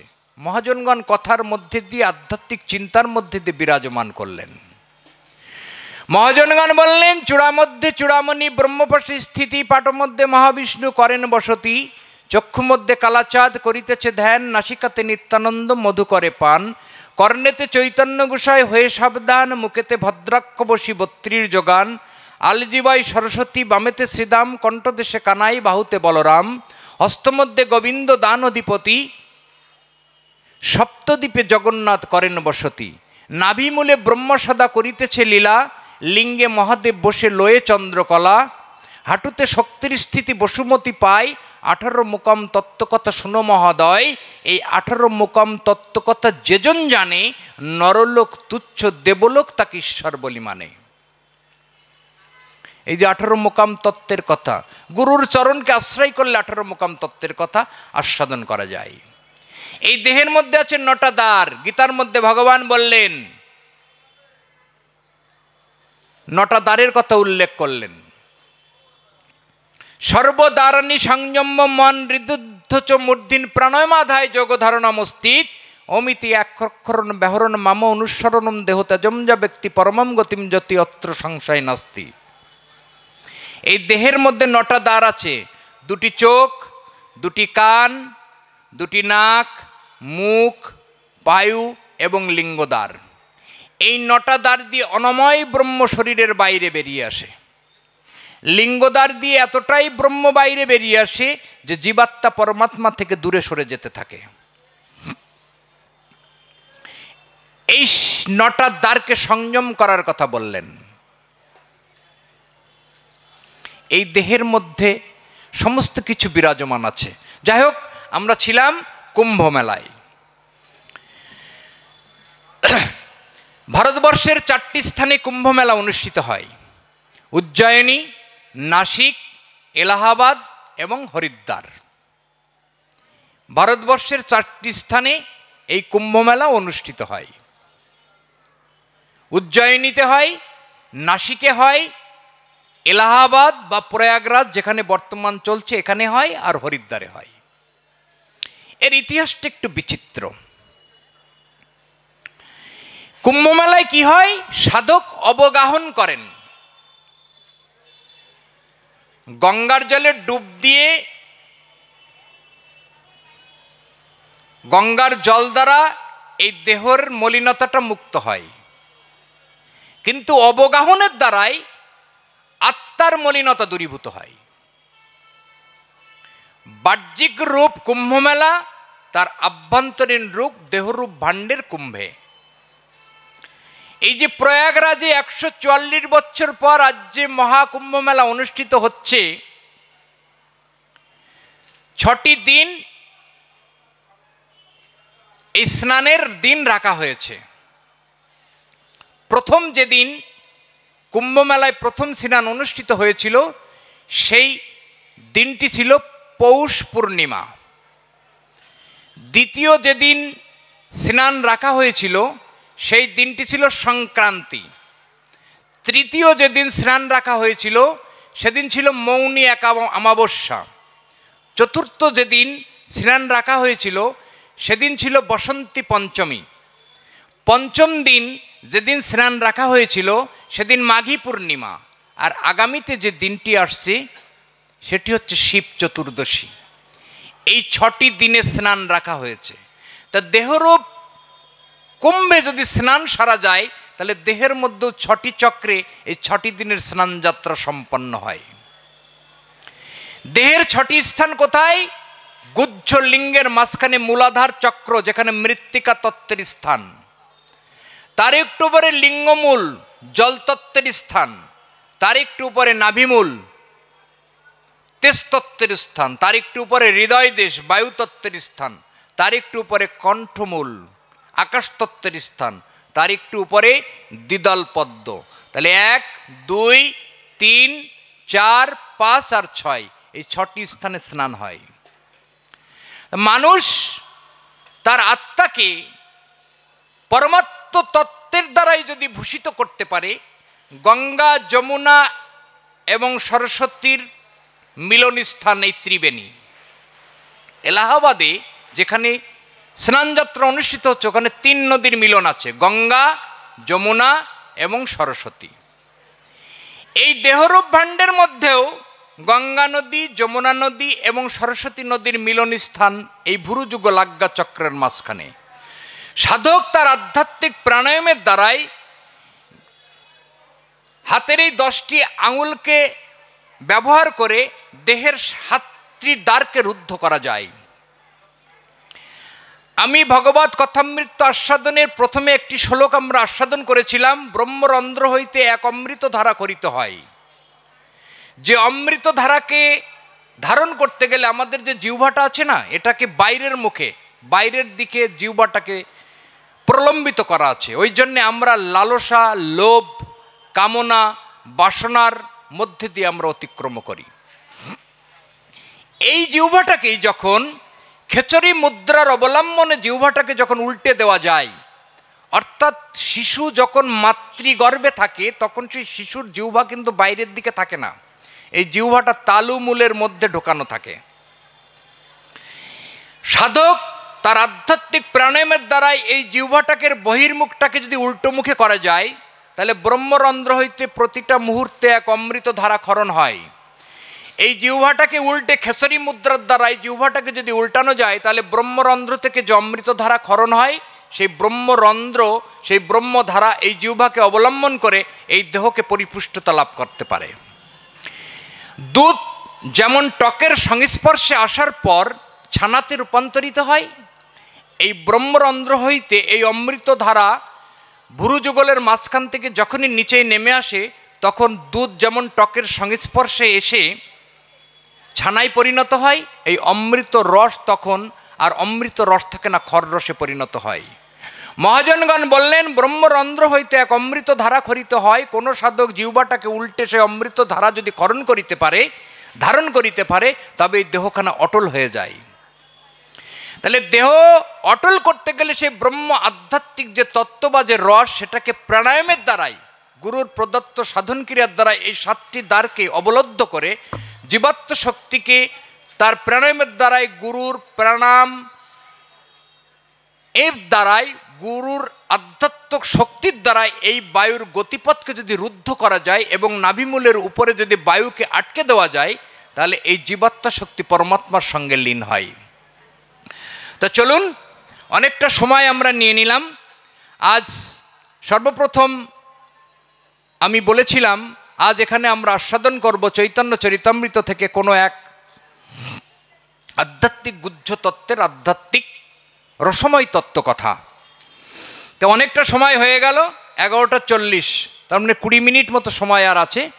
এই 20 মিনিটের মধ্যে আমরা আজ আস্বাদন করব চৈতন্য চরিতামৃতের এক আধ্যাত্মিক গুহ্য তত্ত্বের ইতিহাসে এক ভক্তের এক অনাস্বাদিত তত্ত্ব কথা। আমরা চৈতন্য চরিতামৃত সম্পর্কে কম বেশি সকলেই জ্ঞাত আছি।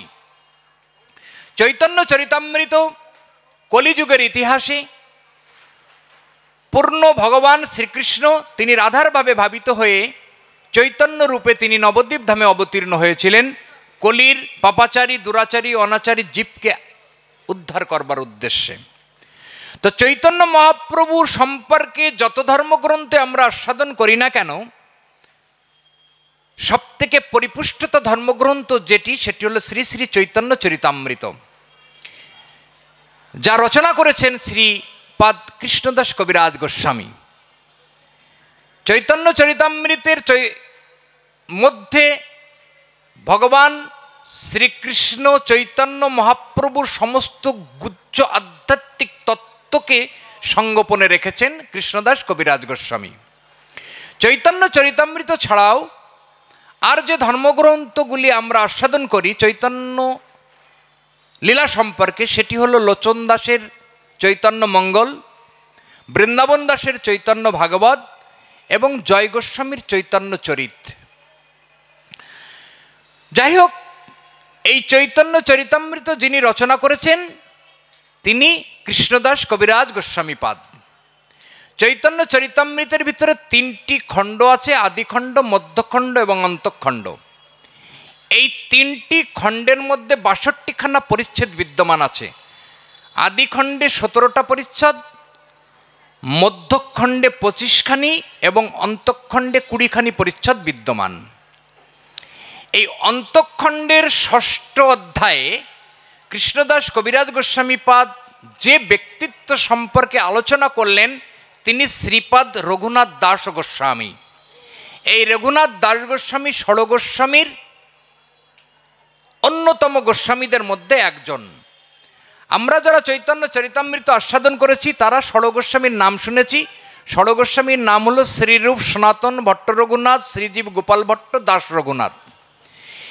এই যে ষড়গোস্বামীর 6 নম্বর যিনি গোস্বামী তিনি রঘুনাথ দাস গোস্বামী। এই রঘুনাথ দাস গোস্বামীর আধ্যাত্মিক গুহ্য তত্ত্বময় সাধনময় যে কাহিনী চৈতন্য চরিতামৃতের ভিতরে কৃষ্ণদাস কবিরাজ গোস্বামী বর্ণনা করেছেন, চলুন আজ তা আমরা আস্বাদন করব। অন্তর্লীলায় 6ষ্ঠ পরিচ্ছেদে রঘুনাথ দাস গোস্বামীর কথা লিপিবদ্ধ করা আছে। এই রঘুনাথ দাস গোস্বামী যিনি, এর পূর্বাশ্রমের নাম ছিল শ্রী রঘুনাথ দাস মজুমদার। হুগলি জেলার কৃষ্ণপুরে এই রঘুনাথ দাস গোস্বামীর জন্ম হয়েছিল। পিতার নাম হিরণ্য দাস মজুমদার, জ্যাঠা গোবর্ধন দাস মজুমদার। পিতা এবং জ্যাঠার একমাত্র সন্তান এই রঘুনাথ দাস মজুমদার। খুব অল্প বয়সেই এই রঘুনাথ দাস গোস্বামী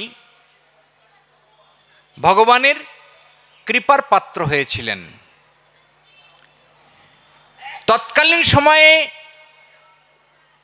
হোসেন শাহের রাজত্বে এই গোবর্ধন দাস এবং হিরণ্ময় দাস জমিদারি করতেন।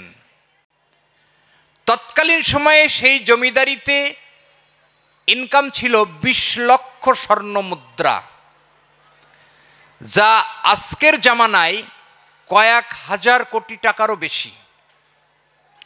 সেহন জমিদার বংশের একমাত্র সন্তান রঘুনাথ দাস গোস্বামীর বৈরাগ্যের কাহিনী আজ আমরা আস্বাদন করব। এই রঘুনাথ দাস গোস্বামী খুব বাল্য বয়সে বলরাম আচার্যের নিকটে শাস্ত্র শিক্ষা করবার জন্যে বলরাম আচার্যের গৃহে গিয়ে উপস্থিত হতেন। বলরাম আচার্য ছিলেন হরিদাস ঠাকুরের খুব কাছের এবং নিকটতম একজন শিষ্য। হরিদাস ঠাকুর যখন বেনাপোলে লক্ষহীরাকে সমস্ত দায়ভার তুলে দিয়ে শান্তিপুর হয়ে হুগলি জেলায় গিয়ে বলরাম আচার্যের কাছে আতিথেয়তা গ্রহণ করছেন, তখন রঘুনাথ দাস গোস্বামী বলরাম আচার্যের নিকটে শাস্ত্র শিক্ষা করতে যেতেন।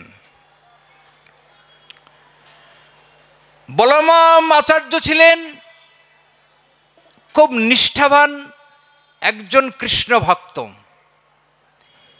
তিনি তার সাধনার শিক্ষার 100 ভাগই রঘুনাথ দাসকে উজাড় করে দিতেন। খুব অল্প বয়স থেকেই রঘুনাথ দাস গোস্বামীর মধ্যে বৈরাগ্যের প্রভাব বিস্তার করেছিল। যখন হরিদাস ঠাকুর গিয়ে বলরাম আচার্যের নিকট উপস্থিত হলেন, তখন রঘুনাথ দাস গোস্বামী হরিদাস ঠাকুরেরও সান্নিধ্যে কৃষ্ণ ভক্তির চরম সীমায় গিয়ে পৌঁছে গেলেন। তিনি শ্রবণ করতেন নিত্যানন্দ মহাপ্রভুর কথা, তিনি শ্রবণ করতেন চৈতন্য মহাপ্রভুর কথা, তিনি শ্রবণ করতেন পুরুষোত্তম ভগবান শ্রীকৃষ্ণের কথা। আধ্যাত্মিক চিন্তাশীলতার পাশাপাশি এত সমস্ত কথা শ্রবণ করতে করতে রঘুনাথ দাস গোস্বামী এক পরিপক্ক ভক্তের স্থানে পৌঁছে গিয়েছেন। তো তিনি মনে মনে ভাবছেন যে নিত্যানন্দ মহাপ্রভু এবং গৌরাঙ্গ মহাপ্রভু তাদের যে সঙ্গ, আমি কত সত্তর লাভ করতে পারি। এই ব্যাকুলতা নিয়ে তিনি মাঝে মাঝেই গৃহত্যাগ করতেন। পিতা এবং জ্যাঠা তৎকালীন সময়ের অত নামকরা কায়স্থ কুল উদ্ভূত বর্ণাঢ্য ধর্মাঢ্য একজন জমিদার, সে প্রভাব বিস্তার করে ওই একমাত্র পুত্রকে ধরে ধরে আনতেন, এনে পাহারা দিয়ে রাখতেন যে পুত্র কোথাও পালিয়ে যেতে না পারে। তা মনে বিরাট আকাঙ্ক্ষা, ইতিমধ্যে তিনি শ্রবণ করলেন গৌরাঙ্গ মহাপ্রভু 24 বছরের সন্ন্যাস নিয়ে নবদ্বীপ ধাম ত্যাগ করে বৃন্দাবনের উদ্দেশ্যে রওনা দিয়েছেন। নিত্যানন্দ মহাপ্রভু তাকে ভুলিয়ে ভালিয়ে শান্তিপুরে অদ্বৈতাচার্যের গৃহে এনে উপস্থিত করেছেন। এই কথাটা রঘুনাথ দাস গোস্বামী জানতে পারলেন। তিনি একদিন বাড়ি ছেড়ে পলায়ন দিলেন। কোথায়? গৌরাঙ্গ মহাপ্রভুর চরণ দর্শনের উদ্দেশ্যে। মহাপ্রভু রঘুনাথ দাসের কথা আগে পরে শুনেছেন, তো তিনি রঘুনাথ দাস সম্পর্কে কম বেশি জানতেন। ভগবান তো ভক্তের কথা তো অবশ্যই জানবেন। অদ্বৈতাচার্যের গৃহে গৌরাঙ্গ মহাপ্রভু ভক্ত পরিবেষ্টিত হয়ে বসে আছেন। গৌরাঙ্গ মহাপ্রভু আর রঘুনাথ দাস গোস্বামী বয়সের খুব একটা ডিফারেন্স ছিল না, 4 বছরের মাত্র ছোট বড় ছিলেন। আর দেখতেও রঘুনাথ দাস গোস্বামীর সঙ্গে গৌরাঙ্গ মহাপ্রভুর প্রায় একই ধরনের ভাব ছিল। তো গৌরাঙ্গ মহাপ্রভু যখন দেখলেন দূরে একটা অল্প দূরে একটা বালক দাঁড়িয়ে আছে, কাছে ডাকলেন, পরিচয় জানতে চাইলেন, পরিচয় নিলেন, পরিচয় দিলেন। রঘুনাথ দাস গোস্বামী নিজের জীবনটাকে, আত্মাটাকে গৌরাঙ্গ মহাপ্রভুর পায়ে আত্মনিবেদন করতে চাইলেন। মহাপ্রভু বললেন যে তোমার কৃষ্ণ প্রেমের প্রীতির এত আকুলতা দেখে আমি অভিভূত হচ্ছি, তুমি ফিরে যাও সংসারে। তোমার এত আকুলতা যখন আছে তখন ভগবান তোমাকে কৃপা অবশ্যই করবেন। কৃষ্ণদাস কবিরাজ গোস্বামী পাদ চৈতন্য চরিতামৃতের কপলে দিলেন, মর্কট বৈরাগ্য না করো লোক দেখাইয়া,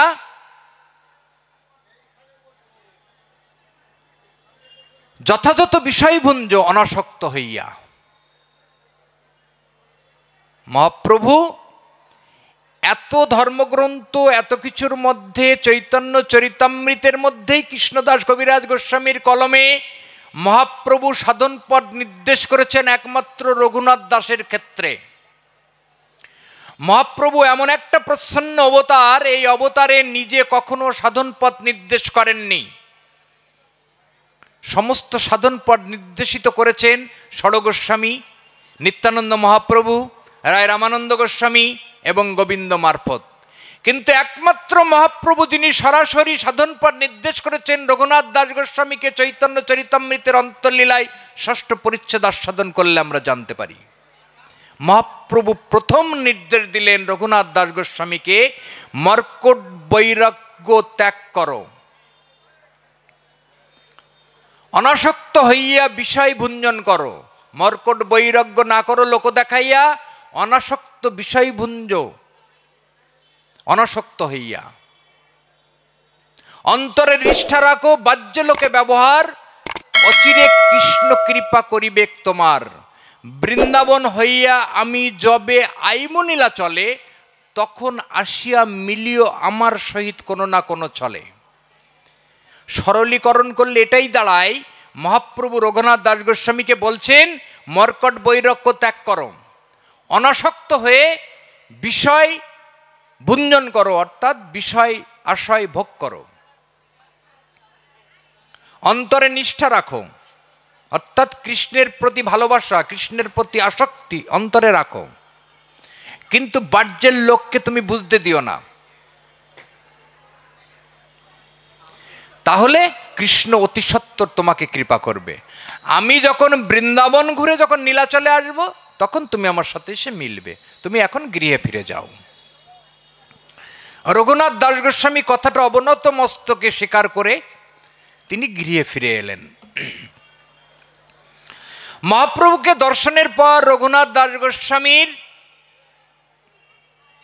অন্তরের ব্যাকুলতা ক্রমান্বয়ে বৃদ্ধিপ্রাপ্ত হচ্ছে, ক্রমান্বয়ে বৃদ্ধিপ্রাপ্ত হচ্ছে। সংসারের প্রতি অনীহা, কাজে অনীহা, রাজকার্যে মন নেই।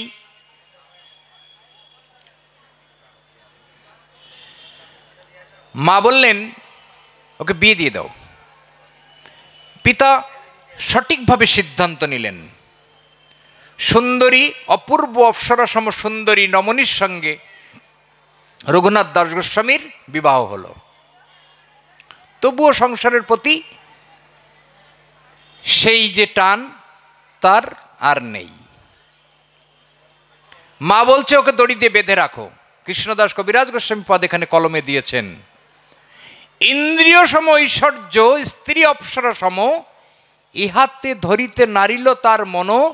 সামান্য দড়ি দিয়ে কি আর তাকে বাধা যায়, যার মন প্রাণ সপিয়াছে গৌরাঙ্গ মহাপ্রভুর পায়ে। কৃষ্ণদাস কবিরাজ গোস্বামী এখানে কলমে দিচ্ছেন যে ইন্দ্রিয়ের যত ঐশ্বর্য আছে রঘুনাথ দাসের তত ঐশ্বর্য। ঘরে যে স্ত্রী আছে সে তার অপ্সরা সম, তাহলে তা দিয়েও যখন এর মন রাখা যাচ্ছে না, তখন তাকে কি দড়ি দিয়ে বেঁধে রাখা যায়? অনুরাগ, বৈরাগ্য তাকে ধীরে ধীরে ধীরে ধীরে সাধনার দিকে আরো এগিয়ে নিয়ে যেতে থাকছে। এর মধ্যে অনেক ঘটনাই আছে, তো চলুন সে ঘটনাগুলি বিস্তার করতে গেলে অনেকটা সময় চলে যাবে, আমরা মূল জায়গায় ফিরে যাই। এর মধ্যে তিনি রাত্রির বেলা স্বপ্ন দেখলেন, রাত্রিতে ঘুমিয়ে আছেন। রঘুনাথ দাস গোস্বামী স্বপ্নে দেখলেন যে নিতাইয়ের করুণা ছাড়া গৌরের কৃপা পাওয়া যাবে না। নিতাই যদি কৃপা না করে তাহলে গৌর কৃপা পাওয়া যাবে না, এনে রাত্রিতে স্বপ্ন দেখলেন। ভোরে ঘুম ভেঙে খুব আচমকিতভাবে উঠে তিনি খোঁজ নিলেন তাহলে নিত্যানন্দকে কোথায় পাওয়া যাবে। খবর পেলেন পানিহাটিতে রাঘব গৃহে নিত্যানন্দ মহাপ্রভু অবস্থান করছেন। রাত্রের অন্ধকারে পাহারাদারদের চোখ এড়িয়ে রঘুনাথ দাস গোস্বামী ছুটতে ছুটতে চৈতন্য কৃপা পাবার জন্যে নিত্যানন্দের কাছে গিয়ে উপস্থিত হলেন। তো দেখেন গঙ্গার তীরে নিত্যায়মার সাধক সমাজ, সাধক বৈষ্ণব দ্বারা পরিবেষ্টিত হয়ে গঙ্গার তীরে উপবিষ্ট হয়ে কথামৃত আস্বাদন করছেন। দূর থেকে রঘুনাথ গোস্বামীকে নিত্যানন্দ মহাপ্রভু লক্ষ্য করেছেন, আর দূর থেকে রঘুনাথ দাস গোস্বামী ও নিত্যানন্দ মহাপ্রভুকে খেয়াল রেখেছেন। যেহেতু ভাবের দ্বারা বিভবিত হয়ে আছেন, রঘুনাথ দাস গোস্বামী নিত্যানন্দ মহাপ্রভুকে আর বিরক্ত করছেন না। ওই ভিড়ের মধ্যে থেকে নিত্যানন্দ মহাপ্রভু রঘুনাথ দাসকে বলছেন, এই চোর এদিকে আয়। রঘুনাথ দাসকে নিত্যানন্দ গোস্বামী চোর রূপে ভূষিত করে তাকে বললেন, চোরা এদিকে আয়, তোকে আজকে দণ্ড দিমু। যারা ওখানে উপস্থিত ছিলেন তারা ফিরে তাকিয়ে দেখেন রঘুনাথ দাস গোস্বামী। রঘুনাথ দাস গোস্বামী হিরণ্য দাস মজুমদার গোবর্ধন দাসের একমাত্র উত্তরসূরি, যার রাজস্বে 20 লক্ষ স্বর্ণ মুদ্রা ইনকাম। তার ছেলেকে তো সবাই চিনবে। তখন নিত্যানন্দ মহাপ্রভুকে বলছেন, প্রভু কাকে কি বলছেন আপনি? ও তো আমাদের জমিদারের ছেলে। রঘুনাথ দাস গোস্বামী করজোড়ে উপস্থিত হয়ে বলছেন, আপনারা একটু থামুন, আমার পরিচয় দিতে হবে না, আমি আমার পরিচয় দিই। তখন নিত্যানন্দ মহাপ্রভু জিজ্ঞাসা করছেন, বল তোর পরিচয়। তা বলছেন যে ধন্যের বিষয় বিষ্ঠারূপ কুণ্ডে আমার জন্ম। চৈতন্য চরিতামৃতে কৃষ্ণদাস কবিরাজ গোস্বামী এমনিভাবে এখানে শব্দের অবতারণা করেছেন। বলছেন ধনের বিষ্ঠারূপ কুণ্ডে আমার জন্ম, সেই বিষয়রূপ বিষ্ঠারূপ অবস্থা থেকে মুক্তি পাবার জন্য আমি আপনার চরণে এসেছি। নিত্যানন্দ মহাপ্রভু বলছেন যে তুই গৌরকে আমার অনুমতি না নিয়ে তুই গৌরকে প্রাপ্ত হতে গেছিলি। গৌর তো আমার প্রাণের ধন, তা আমাকে না জানিয়ে তো তুই গৌর পাবি না। রঘুনাথ দাস গোস্বামী ছিন্ন বৃক্ষের মতন নিত্যানন্দ মহাপ্রভুর চরণে লুটিয়ে পড়লেন। তা বলল, আমি তোমাকে কৃপা করতে পারি, কিন্তু আমার এই যে সমস্ত গণ আছে এদেরকে চিরাদধির ভজন করাও। রঘুনাথ দাস গোস্বামী জমিদার সন্তান, খবর দিলেন, বাবা প্রচুর স্বর্ণমুদ্রা পাঠিয়ে দিলেন, চিরাদধি কিনতে লাগলেন। অচিরেই একটা বিরাট মহোৎসবের আয়োজন হয়। আজও পর্যন্ত পানিহাটিতে আপনারা সকলেই জানেন যে চিরাদধি আজও পর্যন্ত ভক্ষণ করানো হয়। মহাপ্রভু বললেন, তোমার এই যে আকুল ব্যাকুলতা, তুমি গৃহে ফিরে যাও, অচিরেই কৃষ্ণ তোমাকে কৃপা করবেন। রঘুনাথ দাস গোস্বামী গৃহে ফিরে এলেন। জমিদার গৃহের একটি কাত্যায়নী মন্দির বিদ্যমান আছে, সেই মন্দিরে অবস্থান করলেন। রাতের বেলা একদিন তাদেরই কুলগুরু যদুনন্দন আচার্য রঘুনাথ দাস গোস্বামীকে জাগিয়ে দিয়ে মহাপ্রভুর উদ্দেশ্যে তাকে যাত্রা করিয়ে দিলেন। মহাপ্রভু লীলাচলে অবস্থান করছেন বৃন্দাবন থেকে ঘুরে এসে। এর মধ্যে এক গুচ্ছ আধ্যাত্মিক তত্ত্ব আছে, আমি একটু যদি সময় পাই আস্বাদন করব, একটু সংক্ষেপে এগিয়ে যাই। মহাপ্রভু লীলাচলে অবস্থান করছেন, রঘুনাথ দাস গোস্বামী সেখানে গিয়ে উপস্থিত হয়েছেন। মহাপ্রভু রঘুনাথ দাস গোস্বামীকে দেখা মাত্রই রঘুনাথ দাস গোস্বামীকে ধরে তিনি স্বরূপের হাতে তুলে দিয়েছেন। স্বরূপের হাতে তুলে দিয়ে কৃষ্ণদাস দাস গোস্বামীর কলমে, চৈতন্য চরিতামৃতের মধ্যে এখানে কলমে লেখা আছে, ভগবান চৈতন্য মহাপ্রভু স্বরূপ দামোদর গোস্বামীর হাতে রঘুনাথ দাসকে তুলে দিয়েছেন। রঘুনাথ দাস গোস্বামীকে বলছেন, সাধ্য সাধন তত্ত্ব শিখো স্বরূপের পাশ, আমিও নাহি জানি যতটা পাবে তুমি স্বরূপের কাজ। সাধ্য সাধন তত্ত্ব স্বরূপ দামোদরের কাছে, হে রঘুনাথ দাস তুমি শিক্ষা করো। এই সাধ্য সাধন তত্ত্ব যদি তুমি শিখতে পারো তাহলে তোমার কৃষ্ণ প্রেমের দ্বারাই তুমি আপ্লুত হবে। এই সাধ্য সাধন তত্ত্ব কি? এই সাধ্য সাধন তত্ত্ব সম্পর্কে চৈতন্য চরিতামৃতে কৃষ্ণদাস কবিরাজ গোস্বামী পাদ মধ্যলীলায় অষ্টম পরিচ্ছেদে রায় রামানন্দের সঙ্গে মিলনে, রায় রামানন্দ এবং মহাপ্রভুর কথোপকথনে মহাপ্রভু 16খানা প্রশ্ন করেছিলেন। মহাপ্রভু জিজ্ঞাসা করেছিলেন, সাধ্য বস্তু কি, সাধনই বা কি? সেই সাধ্য বস্তু হচ্ছে রাধাকৃষ্ণ, তাকে প্রাপ্তির কি পথ? 16খানা প্রশ্নের মাধ্যমে রায় রামানন্দ গোস্বামী এক আধ্যাত্মিক গুহ্য তত্ত্ব ব্যাখ্যা করেছিলেন, তার এক বিস্তর ইতিহাস। যাই হোক, সাধ্য সাধন তত্ত্ব শিখো স্বরূপের কাজ। আজ থেকে রঘুনাথ দাস গোস্বামী কে স্বরূপের হাতে তুলে দিলেন। আজ থেকে রঘুনাথ দাস পরিচিত হবে স্বরূপের রঘু বলে। রঘুনাথ দাস গোস্বামী স্বরূপের তত্ত্বাবধানে শিক্ষা ব্যবস্থাকে ধীরে ধীরে প্রলম্বিত করতে থাকলেন। প্রথম 5 দিন মহাপ্রভুর প্রসাদ পেলেন। এখানে প্রসাদ পাওয়ার পর রঘুনাথ দাস গোস্বামী মন্দিরের প্রসাদ আর পেতে চাইলেন না। মহাপ্রভু নির্দেশ দিলেন, বৈরাগীর কাজ সদা নাম সংকীর্তন, মাগিয়া খাইয়া করে জীবন ধারণ। চৈতন্য চরিতামৃতের মধ্যে কৃষ্ণদাস কবিরাজ গোস্বামী পাদ নির্দেশ করলেন, বৈরাগীর কাজ সদা নাম সংকীর্তন, মাগিয়া খাইয়া করে জীবন ধারণ। যারা সাধনার পথে এগিয়ে গেছেন তারা সদা নাম সংকীর্তন করবেন আর ভিক্ষা করে খাবেন। গৌরাঙ্গ মহাপ্রভুর দ্বিতীয় নির্দেশ। রঘুনাথ দাস গোস্বামী সিংহদ্বারে বসে ভিক্ষা করে, নাম সংকীর্তন করে, এইভাবেই জীবন অতিবাহিত হয়। কিছুদিন পর মহাপ্রভু জিজ্ঞাসা করতেন স্বরূপের কাছে, স্বরূপ রঘুনাথের খবর কি? তা বলে, ওই যে প্রভু আপনি বলেছেন নাম সংকীর্তন করে আর মাগিয়া খায়। মহাপ্রভু ওখানে কলমে বললেন, সিংহদ্বারে ভিক্ষাবৃত্তি বেশ্যারাচার।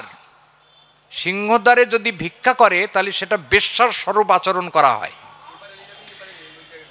এই কথাটা বলে মহাপ্রভু চুপ করলেন। রঘুনাথ দাস গোস্বামী স্বরূপের কাছে জানতে চাইলেন প্রভুর নির্দেশ কি। স্বরূপ দামোদর গোস্বামী বললেন, প্রভু ভিক্ষা করতে মানা করেছে। ঠিক আছে, তৎক্ষণাৎ সিংহদ্বারে ভিক্ষাবৃত্তি নিবৃত্তি করলেন। এবার কি করলেন? আর মাগিয়ে আর খায় না, ভিক্ষা আর করেন না উনি। চৈতন্য চরিতামৃতের ভিতরে লেখা আছেন উনি এখন সর্বদা নাম সংকীর্তন করেন। আর পশারীরা পুরীধামের যে সমস্ত খাবার বিক্রি হয় না, যেগুলো নিয়ে গিয়ে একটা নির্দিষ্ট আবর্জনার স্তূপে ফেলা হয় যেখানে বিকট গন্ধ বেরোয়, সেখান থেকে রঘুনাথ দাস গোস্বামী ওই চালগুলো ধুয়ে আনেন, তুলে আনেন, এনে ভালো করে সমুদ্রের জলে ধুয়ে সামান্য একটু লবণ দিয়ে খান। অনেক দিন অতিবাহিত হয়েছে। মহাপ্রভু জিজ্ঞাসা করছেন স্বরূপের কাছে, হ্যাঁ রে রঘুনাথের খবর কি? তা বলে, রঘুনাথ আর এখন আর ভিক্ষা করে খাই না, ওইখান থেকে প্রসাদ পাই, প্রসাদ ধুয়ে লবণ দিয়ে মিশিয়ে খাই। মহাপ্রভু বললেন, এখানে একটা গুরুত্বপূর্ণ কথা লিখলেন, শিষ্ণ উদর পরায়ণ তাহার নাই হয় কৃষ্ণ ভজন। শিষ্ণ উদার পরায়ণ তার নাহি হয় কৃষ্ণ ভজন। গ্রাম্য কথা না কহিবে, গ্রাম্য কথা না শুনিবে, সদা মানুষে রাধাকৃষ্ণের পূজন করিবে। এই দুটি কথা কৃষ্ণদাস কবিরাজ গোস্বামী পাদের কলমে মহাপ্রভুর মুখনিসৃত বাণী রঘুনাথ দাসকে স্পর্শ করলেন। শিষ্ণ উদার পরায়ণ মানে, শিষ্ণ শব্দের অর্থ হল পুংলিঙ্গ, অর্থাৎ পুরুষের যে পুংলিঙ্গ সেটাকে বলা হয় শিষ্ণ। ব্যাকরণ বলছে ওকে বলা হয় শিষ্ণ। শিষ্ণ উদারপরায়ণ অর্থাৎ কামনা বাসনাকে ত্যাগ করতে বললেন। শিষ্ণ উদারপরায়ণ তার নাই হয় কৃষ্ণের ভজন। চৈতন্য চরিতামৃতের প্রত্যেকটা জায়গায় আধ্যাত্মিক গুহ্য তত্ত্বকে যদি আস্বাদন করা যায়, তাহলে কলিযুগের শ্রেষ্ঠ ধর্ম পৃথিবীর ইতিহাসে গৌরাঙ্গ মহাপ্রভু সাধক পথকে নির্দিষ্ট করবার জন্য দিয়ে গেছেন। তার প্রত্যেকটি পদক্ষেপ আস্বাদন করলে এক জন্মেই মানুষ তার পরমাত্ম তত্ত্বকে দর্শন করতে পারে। ভগবত তত্ত্বকে আস্বাদন করতে গেলে দুটি পথ আছে, একটা ভাবগত সাধনা আর একটা দেহগত সাধনা। ভাবগত সাধনায় ভগবান শ্রীকৃষ্ণকে রাধাভাবে ভাবতে ভাবতে ভাবতে ভাবতে ভগবানের সঙ্গে লীন হয়ে যাওয়া, আর দেহগত সাধনায় পরমাত্ম তত্ত্বকে নিজের জীবন দর্শনে প্রয়োগ করে ব্রহ্ম তত্ত্বকে নিজের জীবন দর্শনে স্থিতি করা। দেহগত সাধনার দ্বারাই পরমাত্ম তত্ত্বের সঙ্গে লীন হওয়া যায়। ভগবান শ্রীকৃষ্ণ চৈতন্য মহাপ্রভু এখানে নির্দেশ করলেন, শিষ্ণ উদারপরায়ণ তার নাই হয় কৃষ্ণ ভজন। গ্রাম্য কথা না কইবে, গ্রাম্য কথা না শুনিবে, সর্বদা মানুষে রাধাকৃষ্ণ পূজন করিবে। মানুষ বলতে মনে আধ্যাত্মিক চেতনার দ্বারাই জীবাত্ম শক্তিকে যখন পরমাত্মার সঙ্গে এসে রাধাকৃষ্ণের মিলন ঘটিয়ে এখানে স্মরণ করা যায়, ব্রহ্ম তত্ত্বকে একমাত্র অনুভব করা যায় এই ভুরুযুগলের মাঝখানে মধ্যবর্তী অবস্থায়। এই যে বাইরের যে দুটি চোখ আছে এটাকে বাইরের জগৎকে দর্শন করবার জন্যে, আর একটা তৃতীয় নেত্র আছে এই ভুরুযুগলের মাঝখানে সেই অভূত তত্ত্বকে দর্শন করবার জন্যে। গীতার বিশ্বরূপ দর্শন যোগে অর্জুন ভগবানের কথোপকথনে অর্জুনকে যখন ভগবান বললেন, হে অর্জুন তুমি বিশ্বরূপ দর্শন করো, কিছুটা সময় হলেও যোগে থেকে ভগবান বিশ্বরূপ দর্শন করাচ্ছেন। তো তিনি বুঝলেন যে অর্জুন মনে হয় আমার বিশ্বরূপ দর্শন করতে পারছেন না, তখন তিনি আবার যোগ থেকে ফিরে এলেন। এসে বললেন, হে অর্জুন আমি তো তোমাকে দিব্যচক্ষু দান করিনি, তুমি আমার বিশ্বরূপ দর্শন করবে কিভাবে? বললেন, তে দিব্যম চক্ষুম দদামি য মাম যোগমৈশ্বরম পশ্য, আমি তোমাকে দিব্যচক্ষু দান করছি, এবার তুমি আমার পরম ঐশ্বর্য রূপ যোগ দর্শন করো। এই বাইরের চোখ দুটি দিয়ে ভৌতিক জগৎ দর্শন করবার জন্যে, আর একটা ত্রিনেত্র আছে সেটাকে আধ্যাত্ম তত্ত্ব দর্শন করবার জন্যে। ভগবান শ্রীকৃষ্ণকে বলা হয়েছে অপ্রাকৃত নবীন মদন, যা প্রাকৃতই নয় তাকে দর্শন করতে গেলে বাইরের চোখ দিয়ে দর্শন করা যাবে না, সেটা আধ্যাত্ম চোখ দিয়ে দর্শন করতে হবে গুরুর প্রাণায়ামের দ্বারাই। তো ভগবান শ্রীকৃষ্ণ চৈতন্য মহাপ্রভু রঘুনাথ দাস গোস্বামীকে উপদেশ দিলেন। এখন রঘুনাথ দাস গোস্বামীর কর্তব্য কি? রঘুনাথ দাস গোস্বামী এখন অষ্টম প্রহারের 7.5 প্রহার কৃষ্ণ নামে ব্যপ্ত থাকেন। মাত্র অর্ধপ্রহার বাহ্যক্রিয়া এবং সামান্য একটু কিছু খাবার গ্রহণ করে ভগবানের সঙ্গে লীন থাকেন। এখানে সাধন পথ সুন্দরভাবে দেখানো হয়েছে, সময় নেই তো আর বিস্তারিত যাওয়া যাচ্ছে না। যাই হোক, ইতিমধ্যে রঘুনাথ দাস গোস্বামী খবর পেলেন মহাপ্রভু দেহ রেখেছেন, অপ্রকট লীলায় তিনি চলে গিয়েছেন।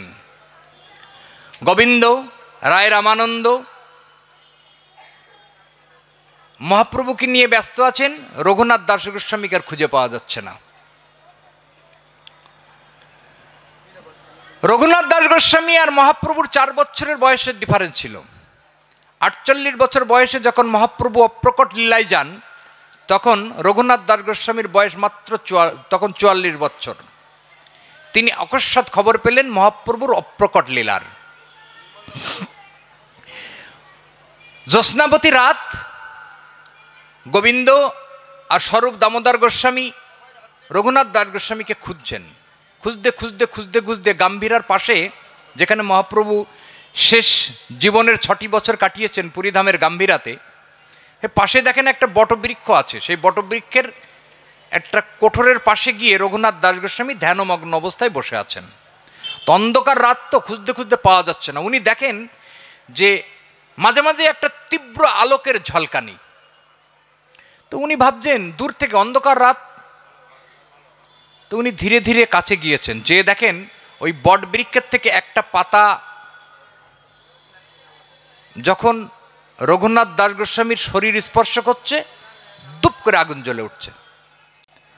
আবার একটা পাতা স্পর্শ করছে, দুপ করে আগুন জ্বলে উঠছে। স্বরূপ দামোদর গোস্বামী রঘুনাথকে ডাকছেন। রায় রামানন্দ মহাপ্রভু গিয়ে স্বরূপকে বললেন যে দাঁড়াও, ধ্যানমগ্ন অবস্থায় আশ্বস্ত হয়ে দেখো রঘুনাথ দাস গোস্বামীর বর্তমান পরিস্থিতি কি। স্বরূপ দামোদর গোস্বামী আধ্যাত্মিক তত্ত্বের নিগুড় রস স্বরূপ দামোদরের মধ্যে বিদ্যমান। সেই কারণে মহাপ্রভু বেশ কয়েকবার বলেছেন, হরিনাম সংকীর্তন বাহ্য সাধন, আর এক হেতু আছে অন্তরঙ্গ কথন, স্বরূপ দামোদর হইতে যাহার প্রচার। একমাত্র অন্তরঙ্গ সাধনের মূল শিরোমণি সম্রাট স্বরূপ দামোদর রায় গোস্বামী। নাম সংকীর্তনে তো বহিরঙ্গ সাধন, আর এক হেতু আছে অন্তরঙ্গ, স্বরূপ দামোদর হইতে যাহার প্রকাশ।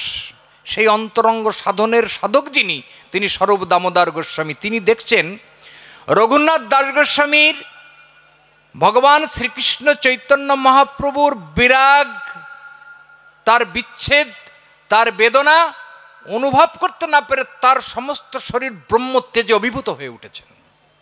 তার জীবাত্মা মূলাধার চক্রকে অতিক্রম করে গুরুর প্রাণায়ামের দ্বারাই প্রাণে জুহুবতী অপনম, অপনে জুহুবতী প্রাণম, প্রাণ আপন গতিরুদ্ধা প্রাণম প্রাণহারা, প্রাণম প্রাণেশ জুহুবতী।